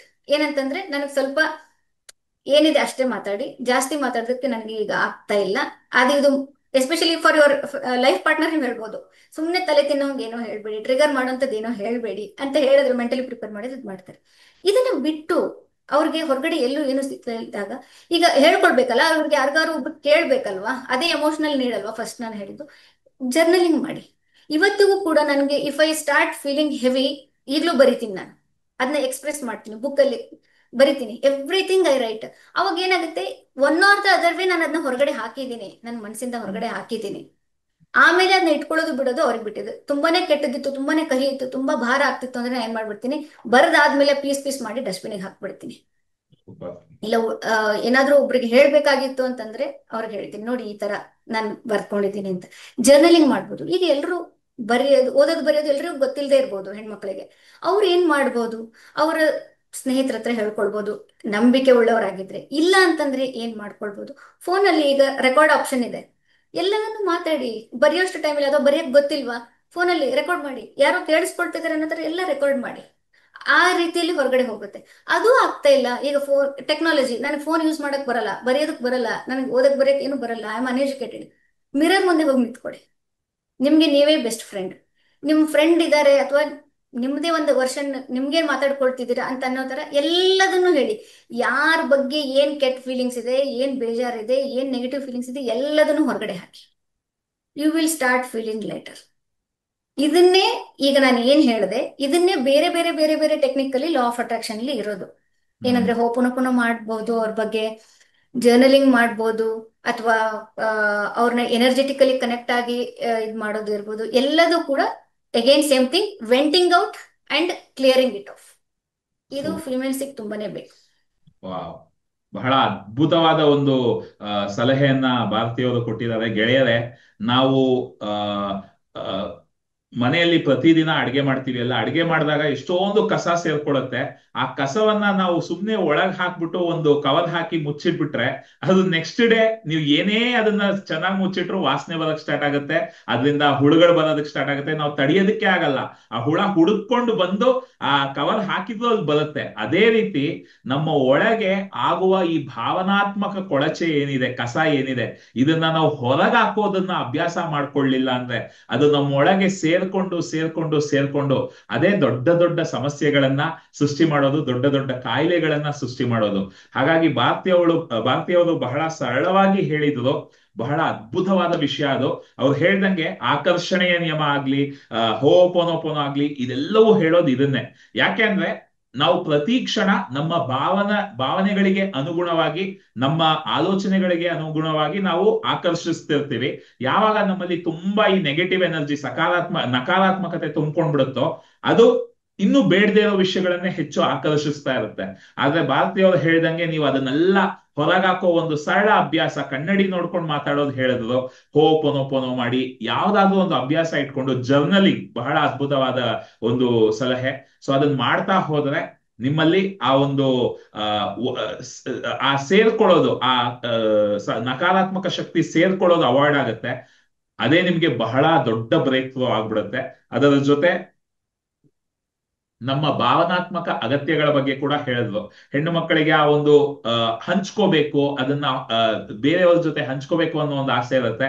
So ಅದಕ್ಕೆ ನಂಬಿಕಸ್ಥರು ನಿಮ್ಮ ಗೆಳೆಯ ವೃಂದದಲ್ಲಿ ಯಾರೇ ಸಿಕ್ಕಿದ್ರು ಓಕೆ, ಇಲ್ಲ ಅಂದ್ರೆ ನಿಮಗೆ ನೀವೇ ದೊಡ್ಡ ಒಂದು ಸಂಗಾತಿಯಾಗಿ ಜೊತೆಗೆ ನಿಂತು ಕನ್ನಡಿ ಮುಂದೆ ನಿಂತ್ಕೊಂಡು ಹೇಳ್ಬೋದು ಅಂತ ಹೇಳಿದ್ದಾರೆ. ಬಹಳ ಅದ್ಭುತ ಭಾರತೀಯವರೇ. ಆ ಭಾರತೀಯವರೇ, ಈ ಬಹಳಷ್ಟು ಜನಕ್ಕೆ ಏನಾಗುತ್ತೆ ಅಂದ್ರೆ ನಮ್ಮ ಹೀಲಿಂಗ್ ಕ್ಲಬ್ ಅಲ್ಲಿ, ಹೀಲಿಂಗ್ ವರ್ಕ್ಶಾಪ್ಸ್ ಅಲ್ಲಿ ಬರೋದಲ್ಲೂ ನಾನು ನೋಡ್ತೀನಿ, ನಾವು ಈಗ ಹೊಸದಾಗಿ ಎಲ್ಲಾ ವಿಷಯಗಳ ಬಗ್ಗೆ ನಾವು ಹೇಳ್ತಾ ಇದೀವಿ, ಅವರು ಕೇಳಿಸ್ಕೊಳ್ತಾರೆ, ಅವ್ರಿಗೂ ಇದೆಲ್ಲ ಸರಿ ಅನ್ಸುತ್ತೆ. ಆದ್ರೂ ಸಣ್ಣ ವಯಸ್ಸಿಂದ ಕೆಲವು ಭಾವನಾತ್ಮಕ ಮಾದರಿಗಳು, ಎಮೋಷನಲ್ ಪ್ಯಾಟರ್ನ್ಸ್ ಆಗಿರ್ಬೋದು, ನಂಬಿಕೆಗಳಾಗಿರ್ಬೋದು ಏನಿರುತ್ತೆ, ಅದು ಅಷ್ಟು ಈಸಿಯಾಗಿ ಹೋಗೋದಿಲ್ಲ. ಸೊ ಅದು ಮತ್ತೆ ಮತ್ತೆ ಬರ್ತಾ ಇರತ್ತೆ. ಸೊ ಅವರು ಎಷ್ಟೊಂದ್ಸತಿ ಅವ್ರು ಕೆಲಸ ಮಾಡ್ಬೇಕು ಅಂದ್ಕೊಂಡ್ರು ಅದನ್ನ ಮಾಡೋದಕ್ ಬಿಡ್ತಿರಲ್ಲ, ಕೆಲವು ನಿರ್ಧಾರಗಳನ್ನ ತಗೊಂಡ್ರು ಅದ್ ಮಾಡೋದಕ್ ಬಿಡ್ತಿರಲ್ಲ. ಸೊ ಈ ಸಣ್ಣ ವಯಸ್ಸಿನ ಒಂದು ನಂಬಿಕೆ ಕ್ರಮ ಆಗಿರ್ಬೋದು ಅಥವಾ ಭಾವನಾತ್ಮಕ ಕ್ರಮ ಆಗಿರೋದು, ಇದನ್ನ ಹೇಗ್ ಹ್ಯಾಂಡಲ್ ಮಾಡೋದು, ಇದರಿಂದ ಹೇಗ್ ಹೊರಗೆ ಬರ್ಬೋದು, ಅದ್ರ ಬಗ್ಗೆ ನಿಮ್ಮ ಅನಿಸಿಕೆ? ಡೆಫಿನೆಟ್ಲಿ ವಿಹಾನ್, ಹೇಳ್ತೀನಿ. ಏನಂತಂದ್ರೆ ಈಗ ನಾವು ಒಬ್ಬ ಮನುಷ್ಯ ಒಂದು 22-25ನೇ ವಯಸ್ಸಲ್ಲಿ ಇದ್ದಾನೆ ಅಂತ ಅನ್ಕೊಳ್ಳೋಣ. ಅವನು ಚೈಲ್ಡ್ಹುಡ್ ಅಲ್ಲಿ ಎಷ್ಟೊಂದು ಎಕ್ಸ್ಪೀರಿಯನ್ಸಸ್ ಆಗಿರುತ್ತೆ. ಆಮೇಲೆ ಅದ್ರ ಸುತ್ತನೇ ಅವರ ನಂಬಿಕೆಗಳು ಕೂಡ ಬೆಳೆಸ್ಕೊಂಡಿರುತ್ತೆ. ಆ ಮನುಷ್ಯನಿಗೆ 22-25 ವಯಸ್ಸಿಗೆ ಬರ್ತಾ ಇದ್ದಾನೆ ಅಂದ್ರೆ ಅವನು ಆಗ್ಲೇ ಪ್ರಬುದ್ಧನ ಆಗ್ತಾ ಇದ್ದಾನೆ, ಒಬ್ಬ ವಯಸ್ಕ ಆಗ್ತಾ ಇದ್ದಾನೆ ಅಂತ. ಅಷ್ಟೊತ್ತಿಗೆ ಆಗ್ಲೇ ಆ ಚೈಲ್ಡ್ಹುಡ್ ಇಂದ ಏನೇನ್ ನೋಡ್ಕೊಂಡ್ ಬಂದಿರ್ತಾರೆ ಆ ನಂಬಿಕೆಗಳು ಕುತ್ಕೊಂಡ್ಬಿಡುತ್ತೆ, ತುಂಬಾ ಸ್ಟ್ರಾಂಗ್ ಆಗಿ ಕುತ್ಕೊಂಡಿರುತ್ತೆ. ಆಮೇಲೆ ಅದು ಒಂದು ಪ್ಯಾಟರ್ನ್ ಕೂಡ ಬೆಳೆಯುತ್ತೆ ಅಲ್ಲಿ. ಅದನ್ನ ಕನ್ನಡದಲ್ಲಿ ಏನ್ ಹೇಳ್ತಾರೆ, ಪ್ರವೃತ್ತಿ ಅಂತ ಹೇಳ್ಬೋದೇನೋ, ಅಥವಾ ಪ್ಯಾಟರ್ನ್ಸ್ ಏನ್ ಬೆಳೀತಾ ಹೋಗುತ್ತೆ, ಅದು ತುಂಬಾ ಸ್ಟ್ರಾಂಗ್ ಆಗಿ ಕುತ್ಕೊಂಡಿರುತ್ತೆ. ಇಲ್ಲಿ ಬರೀ ಹೋಪೊನೊಪೊನೊ ಮಾತ್ರನೇ ಅಲ್ದೇನೆ, ಹೋಪೊನೊಪೊನೊಂದನೂ ಆಗತ್ತೆ ಇಲ್ಲ ಅಂತಲ್ಲ, ಅದಲ್ದೇನೆ ಕೂಡ ಇನ್ನೊಂದು ಟೆಕ್ನಿಕ್ ಇದೆ, ನ್ಯೂರೋ ಲಿಂಗ್ವಿಸ್ಟಿಕ್ ಪ್ರೋಗ್ರಾಮಿಂಗ್ ಅಂತ, NLP ಟೆಕ್ನಿಕ್ ಅಂತ. ಸೊ ಆ ನ್ಯೂರೋ ಲಿಂಗ್ವಿಸ್ಟಿಕ್ ಅಂತಂದ್ರೆ, ಲಿಂಗ್ವಿಸ್ಟಿಕ್ ಅಂತಂದ್ರೆ ಭಾಷೆ, ನ್ಯೂರೋ ಲಿಂಗ್ವಿಸ್ಟಿಕ್ ಅಂದ್ರೆ ನ್ಯೂರಾನ್ಸ್, ನರ್ವ್ಸ್ಗೆ ಬೇಕಾಗಿರುವಂತ ಭಾಷೆ, ನರ್ವ್ಸ್ಗೆ ಅರ್ಥ ಆಗುವಂತ ಭಾಷೆ, ಅದನ್ನ ಪ್ರೋಗ್ರಾಮಿಂಗ್ ಮಾಡೋದು ಅಂತ ಹೇಳ್ತೀವಿ. ಈ ಎರಡನ್ನೂ ಸೇರಿಸಿ ನಾವು ಆ ಹಳೆ ಪ್ಯಾಟರ್ನ್ಸ್ ಏನಿದೆ, ಹಳೆ ನಂಬಿಕೆಗಳು ಏನಿದೆ, ಅದನ್ನ ನಾವು ಸಂಪೂರ್ಣವಾಗಿ ಬದಲಾಯಿಸಬಹುದು. 1 ಸಿಟ್ಟಿಂಗ್ ಅಲ್ಲಿ ಆಗುತ್ತಾ ಅಥವಾ 2 ಸಿಟ್ಟಿಂಗ್ ಅಲ್ಲಿ ಆಗುತ್ತಾ ಅಂದ್ರೆ ಇಲ್ಲ. ಅದಕ್ಕೆ ಕನಿಷ್ಠ ಒಂದು 10-15 ಸಿಟ್ಟಿಂಗ್ಸ್ ಆದ್ರೂ ನಾವು ಮಾಡಿದಾಗ ಆ ಹಳೆ ನಂಬಿಕೆಗಳು, ಯಾಕಂದ್ರೆ ಅದು ವರ್ಷಾನ್ಗಟ್ಲೆ ಬೆಳೆದು ಬಂದಿರುತ್ತಲ್ವಾ, ನಮ್ಮ ಸುಪ್ತ ಮನಸ್ಸಲ್ಲಿ ಕೂತ್ಕೊಂಡಿರುತ್ತೆ. ನಾವು ಔಟ್ಸ್ಪೋಕನ್ ಆಗಿ ಹೊರಗಡೆ ಹೇಳ್ದೇ ಇರಬಹುದು ಅದನ್ನ, ಆದ್ರೆ ಸಬ್ ಕಾನ್ಶಿಯಸ್ ಮೈಂಡ್ ಅಲ್ಲಿ ಇದ್ದೇ ಇರುತ್ತೆ. ಅದನ್ನ ಅಲ್ಲಿ ಸಬ್ ಕಾನ್ಶಿಯಸ್ ಮೈಂಡಿಗೆ ಹೋಗಿ ರಿವೈರಿಂಗ್ ಏನ್ ಮಾಡ್ತೀವಿ, ಅವಾಗ ಈ ಎಲ್ಲ ಹಳೆ ನಂಬಿಕೆಗಳು ಹೋಗುತ್ತೆ, ಹಳೆ ಪ್ಯಾಟರ್ನ್ ಆಫ್ ಥಿಂಕಿಂಗ್ ಎಲ್ಲ ಹೋಗುತ್ತೆ. ಇದೆರಡರಿಂದ ಸಾಧ್ಯ ಇದೆ ಅದು. Super super. ಇದು ಆಕ್ಚುಲಿ ಗೆಳೆಯರೆ, ಇದನ್ನೇ ನಾವು ನಮ್ಮ ಹೀಲಿಂಗ್ ಕ್ಲಬ್ ಅಲ್ಲಿ ನಾನು ಯಾವಾಗ್ಲೂ ಹೇಳ್ತಾ ಇರ್ತೀನಿ. ಓಕೆ, ಒಂದ್ ದಿನ 2 ದಿನ ನಾನೇನೋ ಹೀಲಿಂಗ್ ಮಾಡಿಸ್ತೀನಿ, ಸ್ವಲ್ಪ ನಿಮ್ಗೆ ಆರಾಮ ಅನ್ಸುತ್ತೆ, ಬಟ್ ಅಲ್ಲೇ ಹೋಗ್ಬಿಡುತ್ತಾ? ಅಲ್ಲೇ ಕೂಡ ಒಮ್ಮೊಮ್ಮೆ ಆಗುತ್ತೆ, ಬ್ರೇಕ್ ಥ್ರೂಗಳು ಸಿಗುತ್ತೆ. ಯಾಕಂದ್ರೆ ಏನೋ ಒಂದು ಸಡನ್ ಆಗಿ ರಿಲೀಸ್ ಆಗಿದೆ, ಸಡನ್ ಆಗಿ ಏನೋ ಒಂದು ಆಕರ್ಷಣೆ ಆಗತ್ತೆ. ಆದ್ರೆ ನಮ್ಮ ಸಣ್ಣ ವಯಸ್ಸಿಂದ ಬೆಳ್ಕೊಂಡ್ ಬಂದಿರೋ ಆ ಪ್ಯಾಟರ್ನ್ ಗಳೇನಿದೆ, ಆ ಭಾವನಾತ್ಮಕ ಮಾದರಿಗಳೇನಿದೆ, ಅದು ಸ್ವಲ್ಪ ಸಮಯ ತಗೊಳುತ್ತೆ. ನೀವು ಆ ಸಮಯವನ್ನ ಕೊಡ್ಬೇಕು. ಅದಕ್ಕೆ ಬೇಕಿರೋ ಒಂದು ಸಣ್ಣ ನಿಮ್ಮ ಕಡೆಯಿಂದ ಪ್ರಯತ್ನವನ್ನ ಮಾಡ್ತಾ ಹೋದ್ರೆ, ಭಾರತೀಯವರು ಹೇಳ್ದಂಗೆ NLP ಅದ್ಭುತವಾದ ಒಂದು ವಿಷಯ. ನಮ್ಮ ಮೆದುಳಿನ ಭಾಷೆ ನಾವು ಮಾತಾಡೋದಕ್ಕೆ ಶುರು ಮಾಡ್ಬಿಟ್ರೆ ಸಮಸ್ಯೆಗಳಿಂದ ನಾವು ಸುಲಭವಾಗಿ ಹೊರಗೆ ಬರ್ಬೋದು. ಭಾರತೀಯವರೇ, ನಮ್ಮ ಈ ಫ್ರೀಕ್ವೆನ್ಸಿ ಅಂತ ನಾವ್ ಏನ್ ಹೇಳ್ತೀವಿ, ನಮ್ಮ ಶಕ್ತಿ ಅದು ಲೋ ಆದಾಗ, ನಾವು ಈ ಎಮೋಷನಲ್ ಪ್ಯಾಟರ್ನ್ಸ್ ಎಲ್ಲ ಹೊರಗೆ ಬಂದಾಗ ಅದು ಈ ದೇಹವನ್ನ ಕೂಡ ಅಫೆಕ್ಟ್ ಮಾಡುತ್ತೆ. ಸೊ ದೇಹ ಕೂಡ ನಿಮಗೆ ಅದಕ್ಕೆ ತಕ್ಕಂತೆ ಸ್ಪಂದಿಸೋದಕ್ಕೆ ಶುರು ಮಾಡುತ್ತೆ. ಸೊ ಹೇಗೆ ನಾವು ಆ, ದೇಹವನ್ನ ಹ್ಯಾಂಡಲ್ ಮಾಡ್ಬೋದು, ಏನು ಕೆಲವು ಸಿಗ್ನಲ್ಗಳು, ಸಿಂಪ್ಟಮ್ಗಳು ದೇಹ ನಮಗೆ ಆ ಸೈನ್ಸ್ ಕೊಡುತ್ತೆ ಅಲ್ವಾ? ಇಲ್ಲ ಇಲ್ಲ ಎಷ್ಟೊಂದ್ ಜನ ಅದನ್ನೆಲ್ಲ ಇಗ್ನೋರ್ ಮಾಡ್ಬಿಟ್ಟು ಈಗ ಕೆಲ್ಸದಲ್ಲಿ ತೊಡಗಿಸ್ಕೊಂಡ್ಬಿಟ್ಟಿರ್ತೀವಿ ಅಥವಾ ಹಣ ಮಾಡ್ಬೇಕು ಅಂತ ಹೋಗ್ತಾ ಇರ್ತೀವಿ, ದೇಹದ ಬಗ್ಗೆ ಕಾಳಜಿನೇ ವಹಿಸಲ್ಲ. ನೀವು ಒಂದು ವೈದ್ಯರಾಗಿ ಅದರ ಬಗ್ಗೆ ಏನ್ ಹೇಳ್ತೀರಾ? ಯಾವ ರೀತಿ ಈ ದೇಹವನ್ನ ನಾವು ನೋಡ್ಕೋಬೇಕು? ಹಲ್ಲು ಕೂಡ ಬಹಳ ಮುಖ್ಯವಾದ ಒಂದು ವಿಷಯ. ನಾನು ಯಾವಾಗ್ಲೂ ನಮ್ಮ ಹೀಲಿಂಗ್ ಅಲ್ಲಿ ಉದಾಹರಣೆ ಕೊಡೋದೇ ಹಲ್ಲುಜ್ಜೋದು. ನಾವು ಪ್ರತಿದಿನ ಹಲ್ಲುಜ್ಜೋ ಒಂದು ಅಭ್ಯಾಸವನ್ನ ಬಿಟ್ಬಿಟ್ರೆ ಏನಾಗ್ಬೋದು ಯೋಚಿಸ್ ನೋಡಿ ಅಂತ ಹೇಳ್ತಿರ್ತೀನಿ ಯಾವಾಗ್ಲೂ. ಸೊ ಅದೇ ರೀತಿ ದೇಹಕ್ಕೆ ವ್ಯಾಯಾಮ ಆಗಿರ್ಬೋದು, ಸ್ನಾನ ಆಗಿರ್ಬೋದು, ಊಟ ಆಗಿರ್ಬೋದು, ನಿದ್ದೆ ಆಗಿರ್ಬೋದು, ಇದೆಲ್ಲವೂ ಆ, ಕೆಲವೊಮ್ಮೆ ನಾವು ಏನೋ ಉತ್ಸಾಹದಲ್ಲಿರ್ತೀವಿ, ಬಿಟ್ಬಿಡ್ತೀವಿ, ಓಕೆ. ಬಟ್ ಅದನ್ನ ನಾವು ಸತತವಾಗಿ ಅದನ್ನ ದೇಹಕ್ಕೆ ಕೊಡದೆ ಹೋದ್ರೆ ದೇಹ ಅದಕ್ಕೆ ಸ್ಪಂದಿಸೋದಕ್ಕೆ ಶುರು ಮಾಡುತ್ತೆ. ಸೊ ಇದರ ಬಗ್ಗೆ ಸ್ವಲ್ಪ ಏನಾದ್ರು ಹೇಳ್ಬೋದಾ ನೀವು ನಿಮ್ಮ ಕಡೆಯಿಂದ? Yeah definitely. ಏನಂತಂದ್ರೆ ಈಗ ನಮ್ಮ ಪ್ಯಾಟರ್ನ್ಸ್ ಅಥವಾ ನಮ್ಮ ಫ್ರೀಕ್ವೆನ್ಸಿ ಲೋ ಆಗಿತ್ತು ಅಂತಂದ್ರೆ again coming back to the same point, ನಮ್ಮ ಲೈಫ್ ನಿಂತಿರೋದು ಎಮೋಷನ್ಸ್ ಮೇಲೆ. ಸೊ ಹ್ಮ್ ಆ ಎಮೋಷನ್ಸ್ ಯಾವಾಗ ಲೋ ಆಗತ್ತೆ, ನಮ್ಮ ಬಾಡಿಯಲ್ಲಿರೋ ಸೆಲ್ಸ್ ಅದಕ್ಕೆ ತಕ್ಕ ಹಾಗೇನೆ ರೆಸ್ಪಾಂಡ್ ಮಾಡ್ತಾ ಹೋಗುತ್ತೆ. ನಾವು ವೈಬ್ರೇಷನ್ ಹೈ ಫ್ರೀಕ್ವೆನ್ಸಿ ಏನಂತ ಹೇಳ್ತೀವಿ, ನಾವು ಹೈ ಫ್ರೀಕ್ವೆನ್ಸಿಲಿ ಇದ್ದಾಗ ಅವಾಗ ಹ್ಯಾಪಿ ಹಾರ್ಮೋನ್ಸ್ ರಿಲೀಸ್ ಆಗುತ್ತೆ ಬಾಡಿನಲ್ಲಿ, ಡೊಪಮಿನ್ ಅಂತ ಏನ್ ಹೇಳ್ತೀವಿ, ಹ್ಯಾಪಿ ಹಾರ್ಮೋನ್ ರಿಲೀಸ್ ಆಗುತ್ತೆ. ಅವಾಗ ಎಲ್ಲದೂ ಕೂಡ ಫಂಕ್ಷನಾಲಿಟಿ ಲೆವೆಲ್ ಅಲ್ಲಿ ಚೆನ್ನಾಗಿರುತ್ತೆ. ಸ್ಟ್ರೆಸ್ ಆಯ್ತು, ಲೋ ಫ್ರೀಕ್ವೆನ್ಸಿ ಆಯ್ತು ಅಂದ್ರೆ ಸ್ಟೀರಾಯ್ಡ್ ರಿಲೀಸ್ ಆಗುತ್ತೆ ಬಾಡಿನಲ್ಲಿ.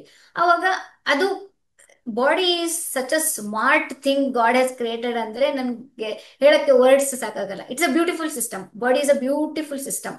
ಅದು ಹೇಗೆ ಅಂತಂದ್ರೆ ನಿಮಗೆ ಮಲ್ಟಿಪಲ್ ಚಾನ್ಸಸ್ ಕೊಡುತ್ತೆ, ಮಲ್ಟಿಪಲ್ ಚಾನ್ಸಸ್ ಕೊಡುತ್ತೆ. ಓಕೆ, ಅವಾಗ್ಲೂ ಕೂಡ ಎಚ್ಚೆತ್ಕೊಂಡಿಲ್ಲ ಅಂತ ಅಂದ್ರೆ ಮಾತ್ರನೇ ಅದು ಡಿಸೀಸ್ ಆಗಿ ಹೊರಗಡೆ ಎಕ್ಸ್ಪ್ರೆಸ್ ಆಗತ್ತೆ.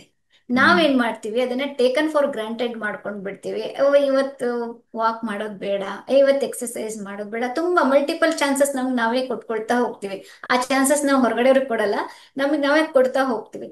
ಆದ್ರೆ ಬಾಡಿನೂ ಕೂಡ ಮಲ್ಟಿಪಲ್ ಚಾನ್ಸಸ್ ನಮಗೆ ಕೊಡ್ತಾ ಹೋಗುತ್ತೆ. ಅದು ಸಿಗ್ನಲ್ಸ್ ಕೊಡ್ತಾನೆ ಇರುತ್ತೆ. ಯಾವುದೇ ಒಂದು ಡಿಸೀಸ್ ಆಗ್ಲಿ ಫಸ್ಟ್ ಸ್ಟಾರ್ಟ್ ಆಗೋದು ಮೈಂಡ್ ಅಲ್ಲಿ. ಮೈಂಡ್ ಅಲ್ಲಿ ಆ ಥಾಟ್ ಡೆಫಿನೆಟ್ಲಿ ಬರುತ್ತೆ ಯಾವುದೇ ಒಬ್ಬ ಮನುಷ್ಯನಿಗಾಗ್ಲಿ. ಈಗ ಅವನು ಡಯಾಬಿಟಿಕ್ ಆಗ್ತಾ ಇದ್ದಾನೆ, ಬರೋದಿದೆ ಅಂತಂದ್ರೆ ಅವನಿಗೆ ಒಂದಲ್ಲ ಒಂದು ಟೈಮ್ ಅಲ್ಲಿ ಅವನ ಮೈಂಡ್ ಅಲ್ಲಿ ಬಂದೇ ಬಂದಿರುತ್ತೆ, ಇದು ಶುಗರ್ ಇಸ್ ಡೇಂಜರಸ್, ನನಗ್ ಬಂದು ಬಿಟ್ರೆ ಅಂತ ಒಂದು ಥಾಟ್ ಡೆಫಿನೆಟ್ಲಿ ಬಂದಿರುತ್ತೆ. ಅವಾಗ ಬಂದು ಎಚ್ಚೆತ್ಕೊಂಡು ಯಾರು ಅದಕ್ಕೆ ತಡೆಗಟ್ಟಕ್ಕೆ ಏನೇನ್ ಕ್ರಮಗಳನ್ನ ತಗೊಳ್ಬೇಕು ತಗೊಳ್ತಾರೆ, ಅವ್ರಿಗೆ ಬರೋದಿಲ್ಲ. ಇಲ್ಲ ಹ್ಮ್ ಅಂತಂದ್ರೆ ಡೆಫಿನೆಟ್ಲಿ ಬರುತ್ತೆ. ಯಾಕಂತಂದ್ರೆ ಈ ತರ ಸಿಚುವೇಶನ್ಸ್ ಲೈಫ್ ಸ್ಟೈಲ್ ಎಲ್ಲ ಹೇಗಾಗ್ಬಿಟ್ಟಿದೆ ಅಂತಂದ್ರೆ ವೆರಿ ಮಚ್ ಮೆಕ್ಯಾನಿಕಲ್. ಮೋಷನ್ ಇಲ್ಲ ಬಾಡಿಗೆ, ಮೋಷನ್ ಇಲ್ಲ. ಸೊ ಹಂಗಾಗಿ ಏನಾಗುತ್ತೆ, ಅದೇ ತರನೇ ಆಮೇಲೆ ನಾವು ಮಾಡೋ ಊಟನೂ ಕೂಡ ಹಾಗೇನೆ. ಈಗ ಉಳ್ದಿರೋ ಊಟ ಮಾಡಿದ್ವಿ ಅಂತಂದ್ರೆ ಉಳ್ದಿರೋ ಯೋಚನೆಗಳನ್ನೇ ಬರುತ್ತೆ. ಫ್ರೆಶ್ ನೀವು ಯಾವಾಗ ತಗೊಂತೀರಾ, ಮೋರ್ ಲೈಫ್ ಇರೋದು ಯಾವಾಗ ತಗೊಂತೀರಾ, ಬಾಡಿ ಕೂಡ ಅಷ್ಟೇ ಲೈವ್ಲಿ ಆಗಿರುತ್ತೆ, ಅಷ್ಟೇ ಫ್ರೆಶ್ನೆಸ್ ಎಕ್ಸ್ಪೀರಿಯನ್ಸ್ ಮಾಡುತ್ತೆ. Everything is interlinked, everything is interlinked ಇದರಲ್ಲಿ. ಸೊ ವೈಬ್ರೇಷನ್ ಯಾವಾಗ್ಲೂ ಹೈ ಆಗಿ ಇಟ್ಕೊಂಡಿರ್ಬೇಕು. ಕಷ್ಟ ಆಗತ್ತೆ, ಹೌದು, ಎಕ್ಸರ್ಸೈಸ್ ಮಾಡೋದು ಕಷ್ಟ ಆಗತ್ತೆ. ಆದ್ರೆ ಅದ್ರದ್ದು ಬೆನಿಫಿಟ್ ಏನಿದೆ ಅಂತ ತಿಳ್ಕೊಂಡ್ರೆ ಅವಾಗ ಮೋಟಿವೇಶನ್ ಆಗುತ್ತೆ. ಅದಕ್ಕೂ ಆಗ್ತಾ ಇಲ್ಲ. ಸಿಂಪಲ್, ಯಾರಾದ್ರೂ ಅವ್ರ ಮನೆ ಹತ್ರ ಇರೋ hospital, I am telling hospital not clinic, hospital, multiple bedded hospital ಏನಿರುತ್ತೆ, ಒಂದ್ಸಲಿ ಯಾವಾಗಾದ್ರೂ ಮಂತ್ಲಿ ಹೋಗಿ ಬರೋದನ್ನ ಸುಮ್ನೆ ಹಾಗೆ, ಅವಾಗ ನಮಗೆ ಗೊತ್ತಾಗುತ್ತೆ ನಾವ್ ಎಷ್ಟು ಲಕ್ಕಿ ಇದೀವಿ, ನಮ್ ಕೈಲಿ ಇನ್ನೂ ಚಾನ್ಸ್ ಇದೆ, ನಾವು ನಮ್ಮ ದೇಹವನ್ನ ಚೆನ್ನಾಗಿ ನೋಡ್ಕೊಳ್ಬೇಕು ಅಂತ. ಅದು ಆ ಮೋಟಿವೇಶನ್ ಮುಂದೆ ಇನ್ಯಾವ ಮೋಟಿವೇಶನಲ್ ಕೋರ್ಸ್ ವರ್ಕ್ ಮಾಡೋದಿಲ್ಲ ನನ್ನ ಪ್ರಕಾರ. ನನಗೆ ನೀವು ಹೇಳ್ತಾ ಇರ್ಬೇಕಾದ್ರೆ ಅದೇ ಒಂದು ಟ್ರಿಪ್ ಅರೇಂಜ್ ಮಾಡೋಣ, ಎಲ್ಲಾರನ್ನ ಹಾಸ್ಪಿಟ್ಲ್ ಕರ್ಕೊಂಡೋಗಿ ಪೇಷಂಟ್ಸ್ ನೆಲ್ಲ ಒಮ್ಮೆ ಮಾತಾಡಿಸ್ಕೊಂಡು ಬಂದ್ರೇನೆ ಆ ಅವೇರ್ನೆಸ್ ಬಂದ್ಬಿಡುತ್ತೆ. ಯಾಕಂದ್ರೆ ನೀವು ಹೇಳ್ದಂಗೆ ಯಾರು ಈಗ ಒಂದು ಮನೆ ಬಾಡಿಗೆಗೆ ತಗೊಂಡ್ರೆ ಓನರ್ ಪ್ರತಿ ತಿಂಗಳು ಬಾಡಿಗೆ ಕೊಟ್ರ ಕಳ್ಸಿದ್ರ ಅಂತ ಕೇಳ್ತಾರೆ, ಅಥವಾ ಒಂದು EMI ತಗೊಂಡ್ರೆ ಯಾರೋ ಒಬ್ರು ಅದನ್ನ ಡಿಮ್ಯಾಂಡ್ ಮಾಡ್ತಾರೆ. ಆದ್ರೆ ಈ ದೇಹನ ನಮ್ಗೆ ಆ ಪ್ರಕೃತಿ ಏನೂ ಕೇಳದೆ ಕೊಟ್ಬಿಟ್ಟಿದೆ ಅಂತ ನಾವ್ ಅದ್ರ ಬಗ್ಗೆ ಏನು ಕಾಳಜಿ ವಹಿಸದೆ ಎಷ್ಟು ಬೇಕೋ ಅಷ್ಟು ಅದನ್ನ ರೂಪ್ತೀವಿ, ಅದಕ್ಕೆ ಕೃತಜ್ಞತೆ ತೋರ್ಸಲ್ಲ, ಅದನ್ನ ಕೇರ್ಫುಲ್ ಆಗಿ ಹ್ಯಾಂಡಲ್ ಮಾಡಲ್ಲ. ಆದ್ರೆ ಏನೋ ಒಂದು ಸಮಸ್ಯೆ ಬಂದಾಗ ಯಾಕೆ ನನಗೆ ಹಿಂಗ ಆಗೋಯ್ತು, ಸಣ್ಣ ವಯಸ್ಸಲ್ಲೇ ಹಿಂಗ ಆಗೋಯ್ತಲ್ಲ ಅಂತೀವಿ. ಬಟ್ ನೀವು ಹೇಳ್ದಂಗೆ ಎಷ್ಟೊಂದ್ ಸತಿ ಬಾಡಿ ಸಿಗ್ನಲ್ ಗಳು ಕೊಡ್ತಾ ಇರುತ್ತೆ. ಅಂದ್ರೆ ಒಂದು ವಿಷಯ ಭಾರತೀಯವ್ರು ಹೇಳ್ದ ಹಾಗೆ ನೀವ್ ಅದೇನ್ ಹೆದರ್ಕೋಬೇಕಾಗಿಲ್ಲ. ನಮಗ್ ಡಯಾಬಿಟಿಸ್ ಬರ್ಬೋದೇನೋ ಅಂತ ಅನ್ಸಿದ್ರೆ ಇವತ್ತು ತುಂಬಾ ಜನ ಅದ್ರ ಬಗ್ಗೆ ಇನ್ನಷ್ಟು ಯೋಚಿಸೋದು, ಇನ್ನಷ್ಟು ರಿಸರ್ಚ್ ಮಾಡೋದು, ಆ ತರ ಮಾಡ್ತಾರೆ. ಅದನ್ನೆಲ್ಲ ಅವ್ರು ಹೇಳಿದ್ದು.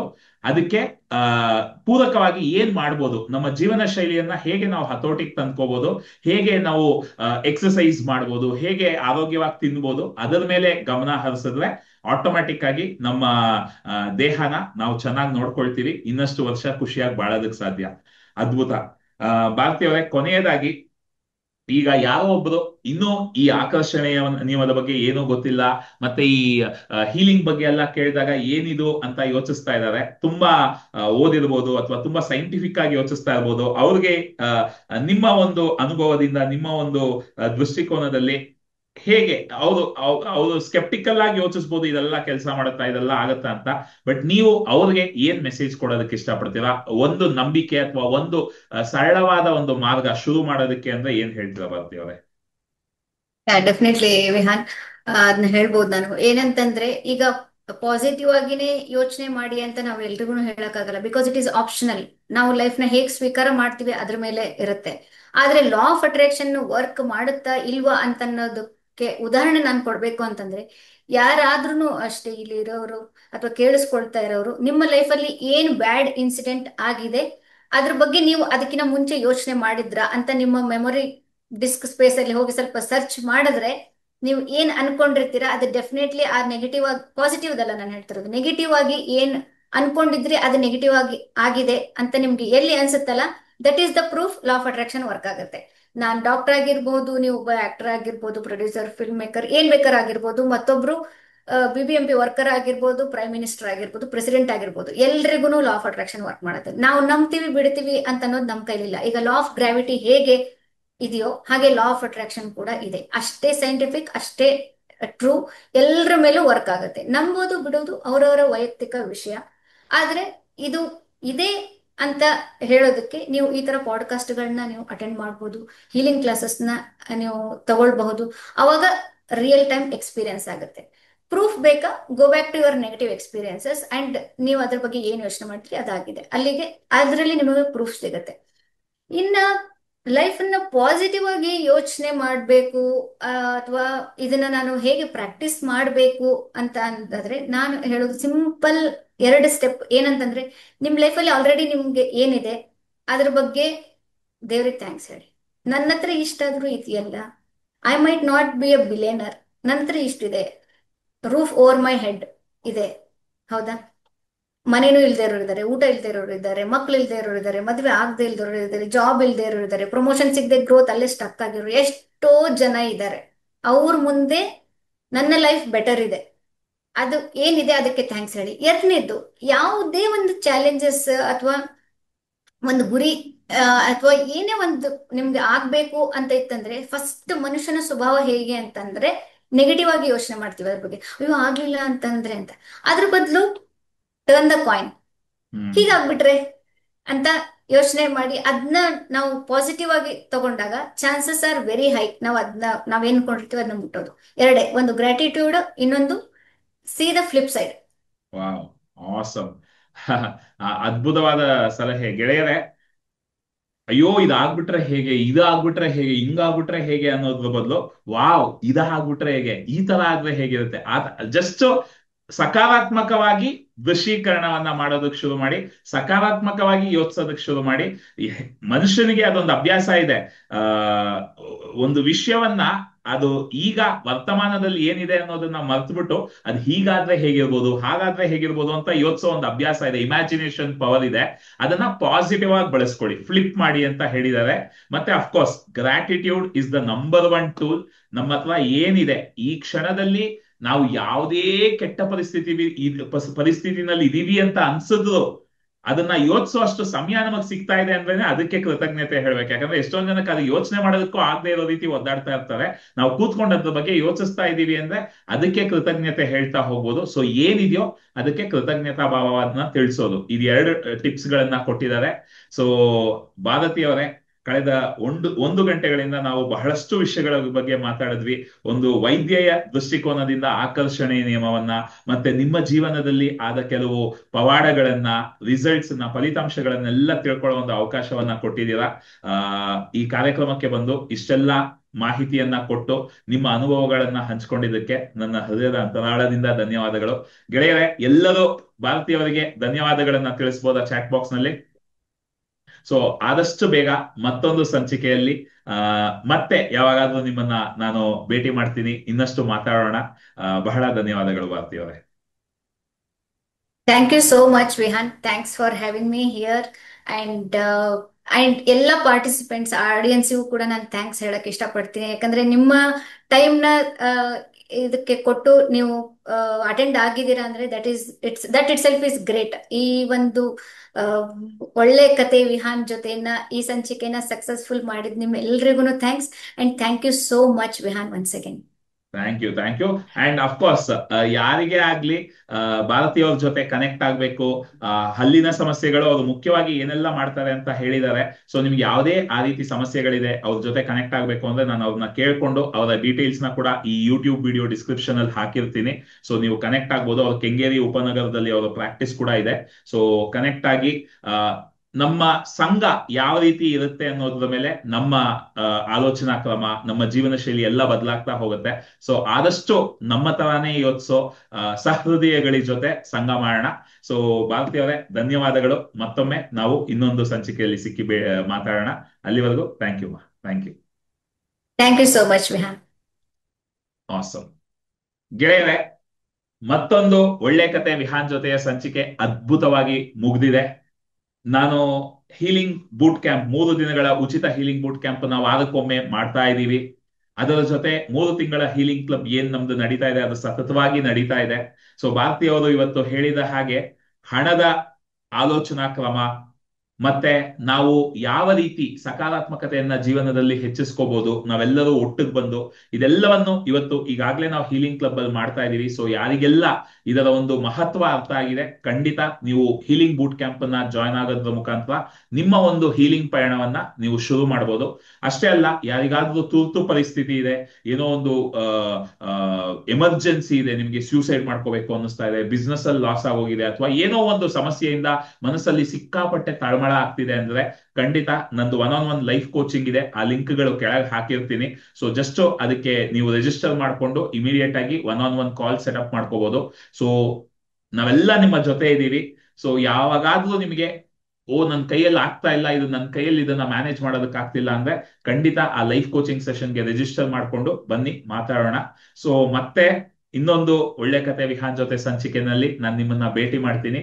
ಅಲ್ಲಿವರೆಗೂ ದಿಸ್ ಇಸ್ ಆರೆಂಜ್ ಕನ್ನಡಕ ವಿಹಾನ್ ಸೈನಿಂಗ್ ಆಫ್. ಧನ್ಯವಾದಗಳು ಗೆಳೆಯರೆ.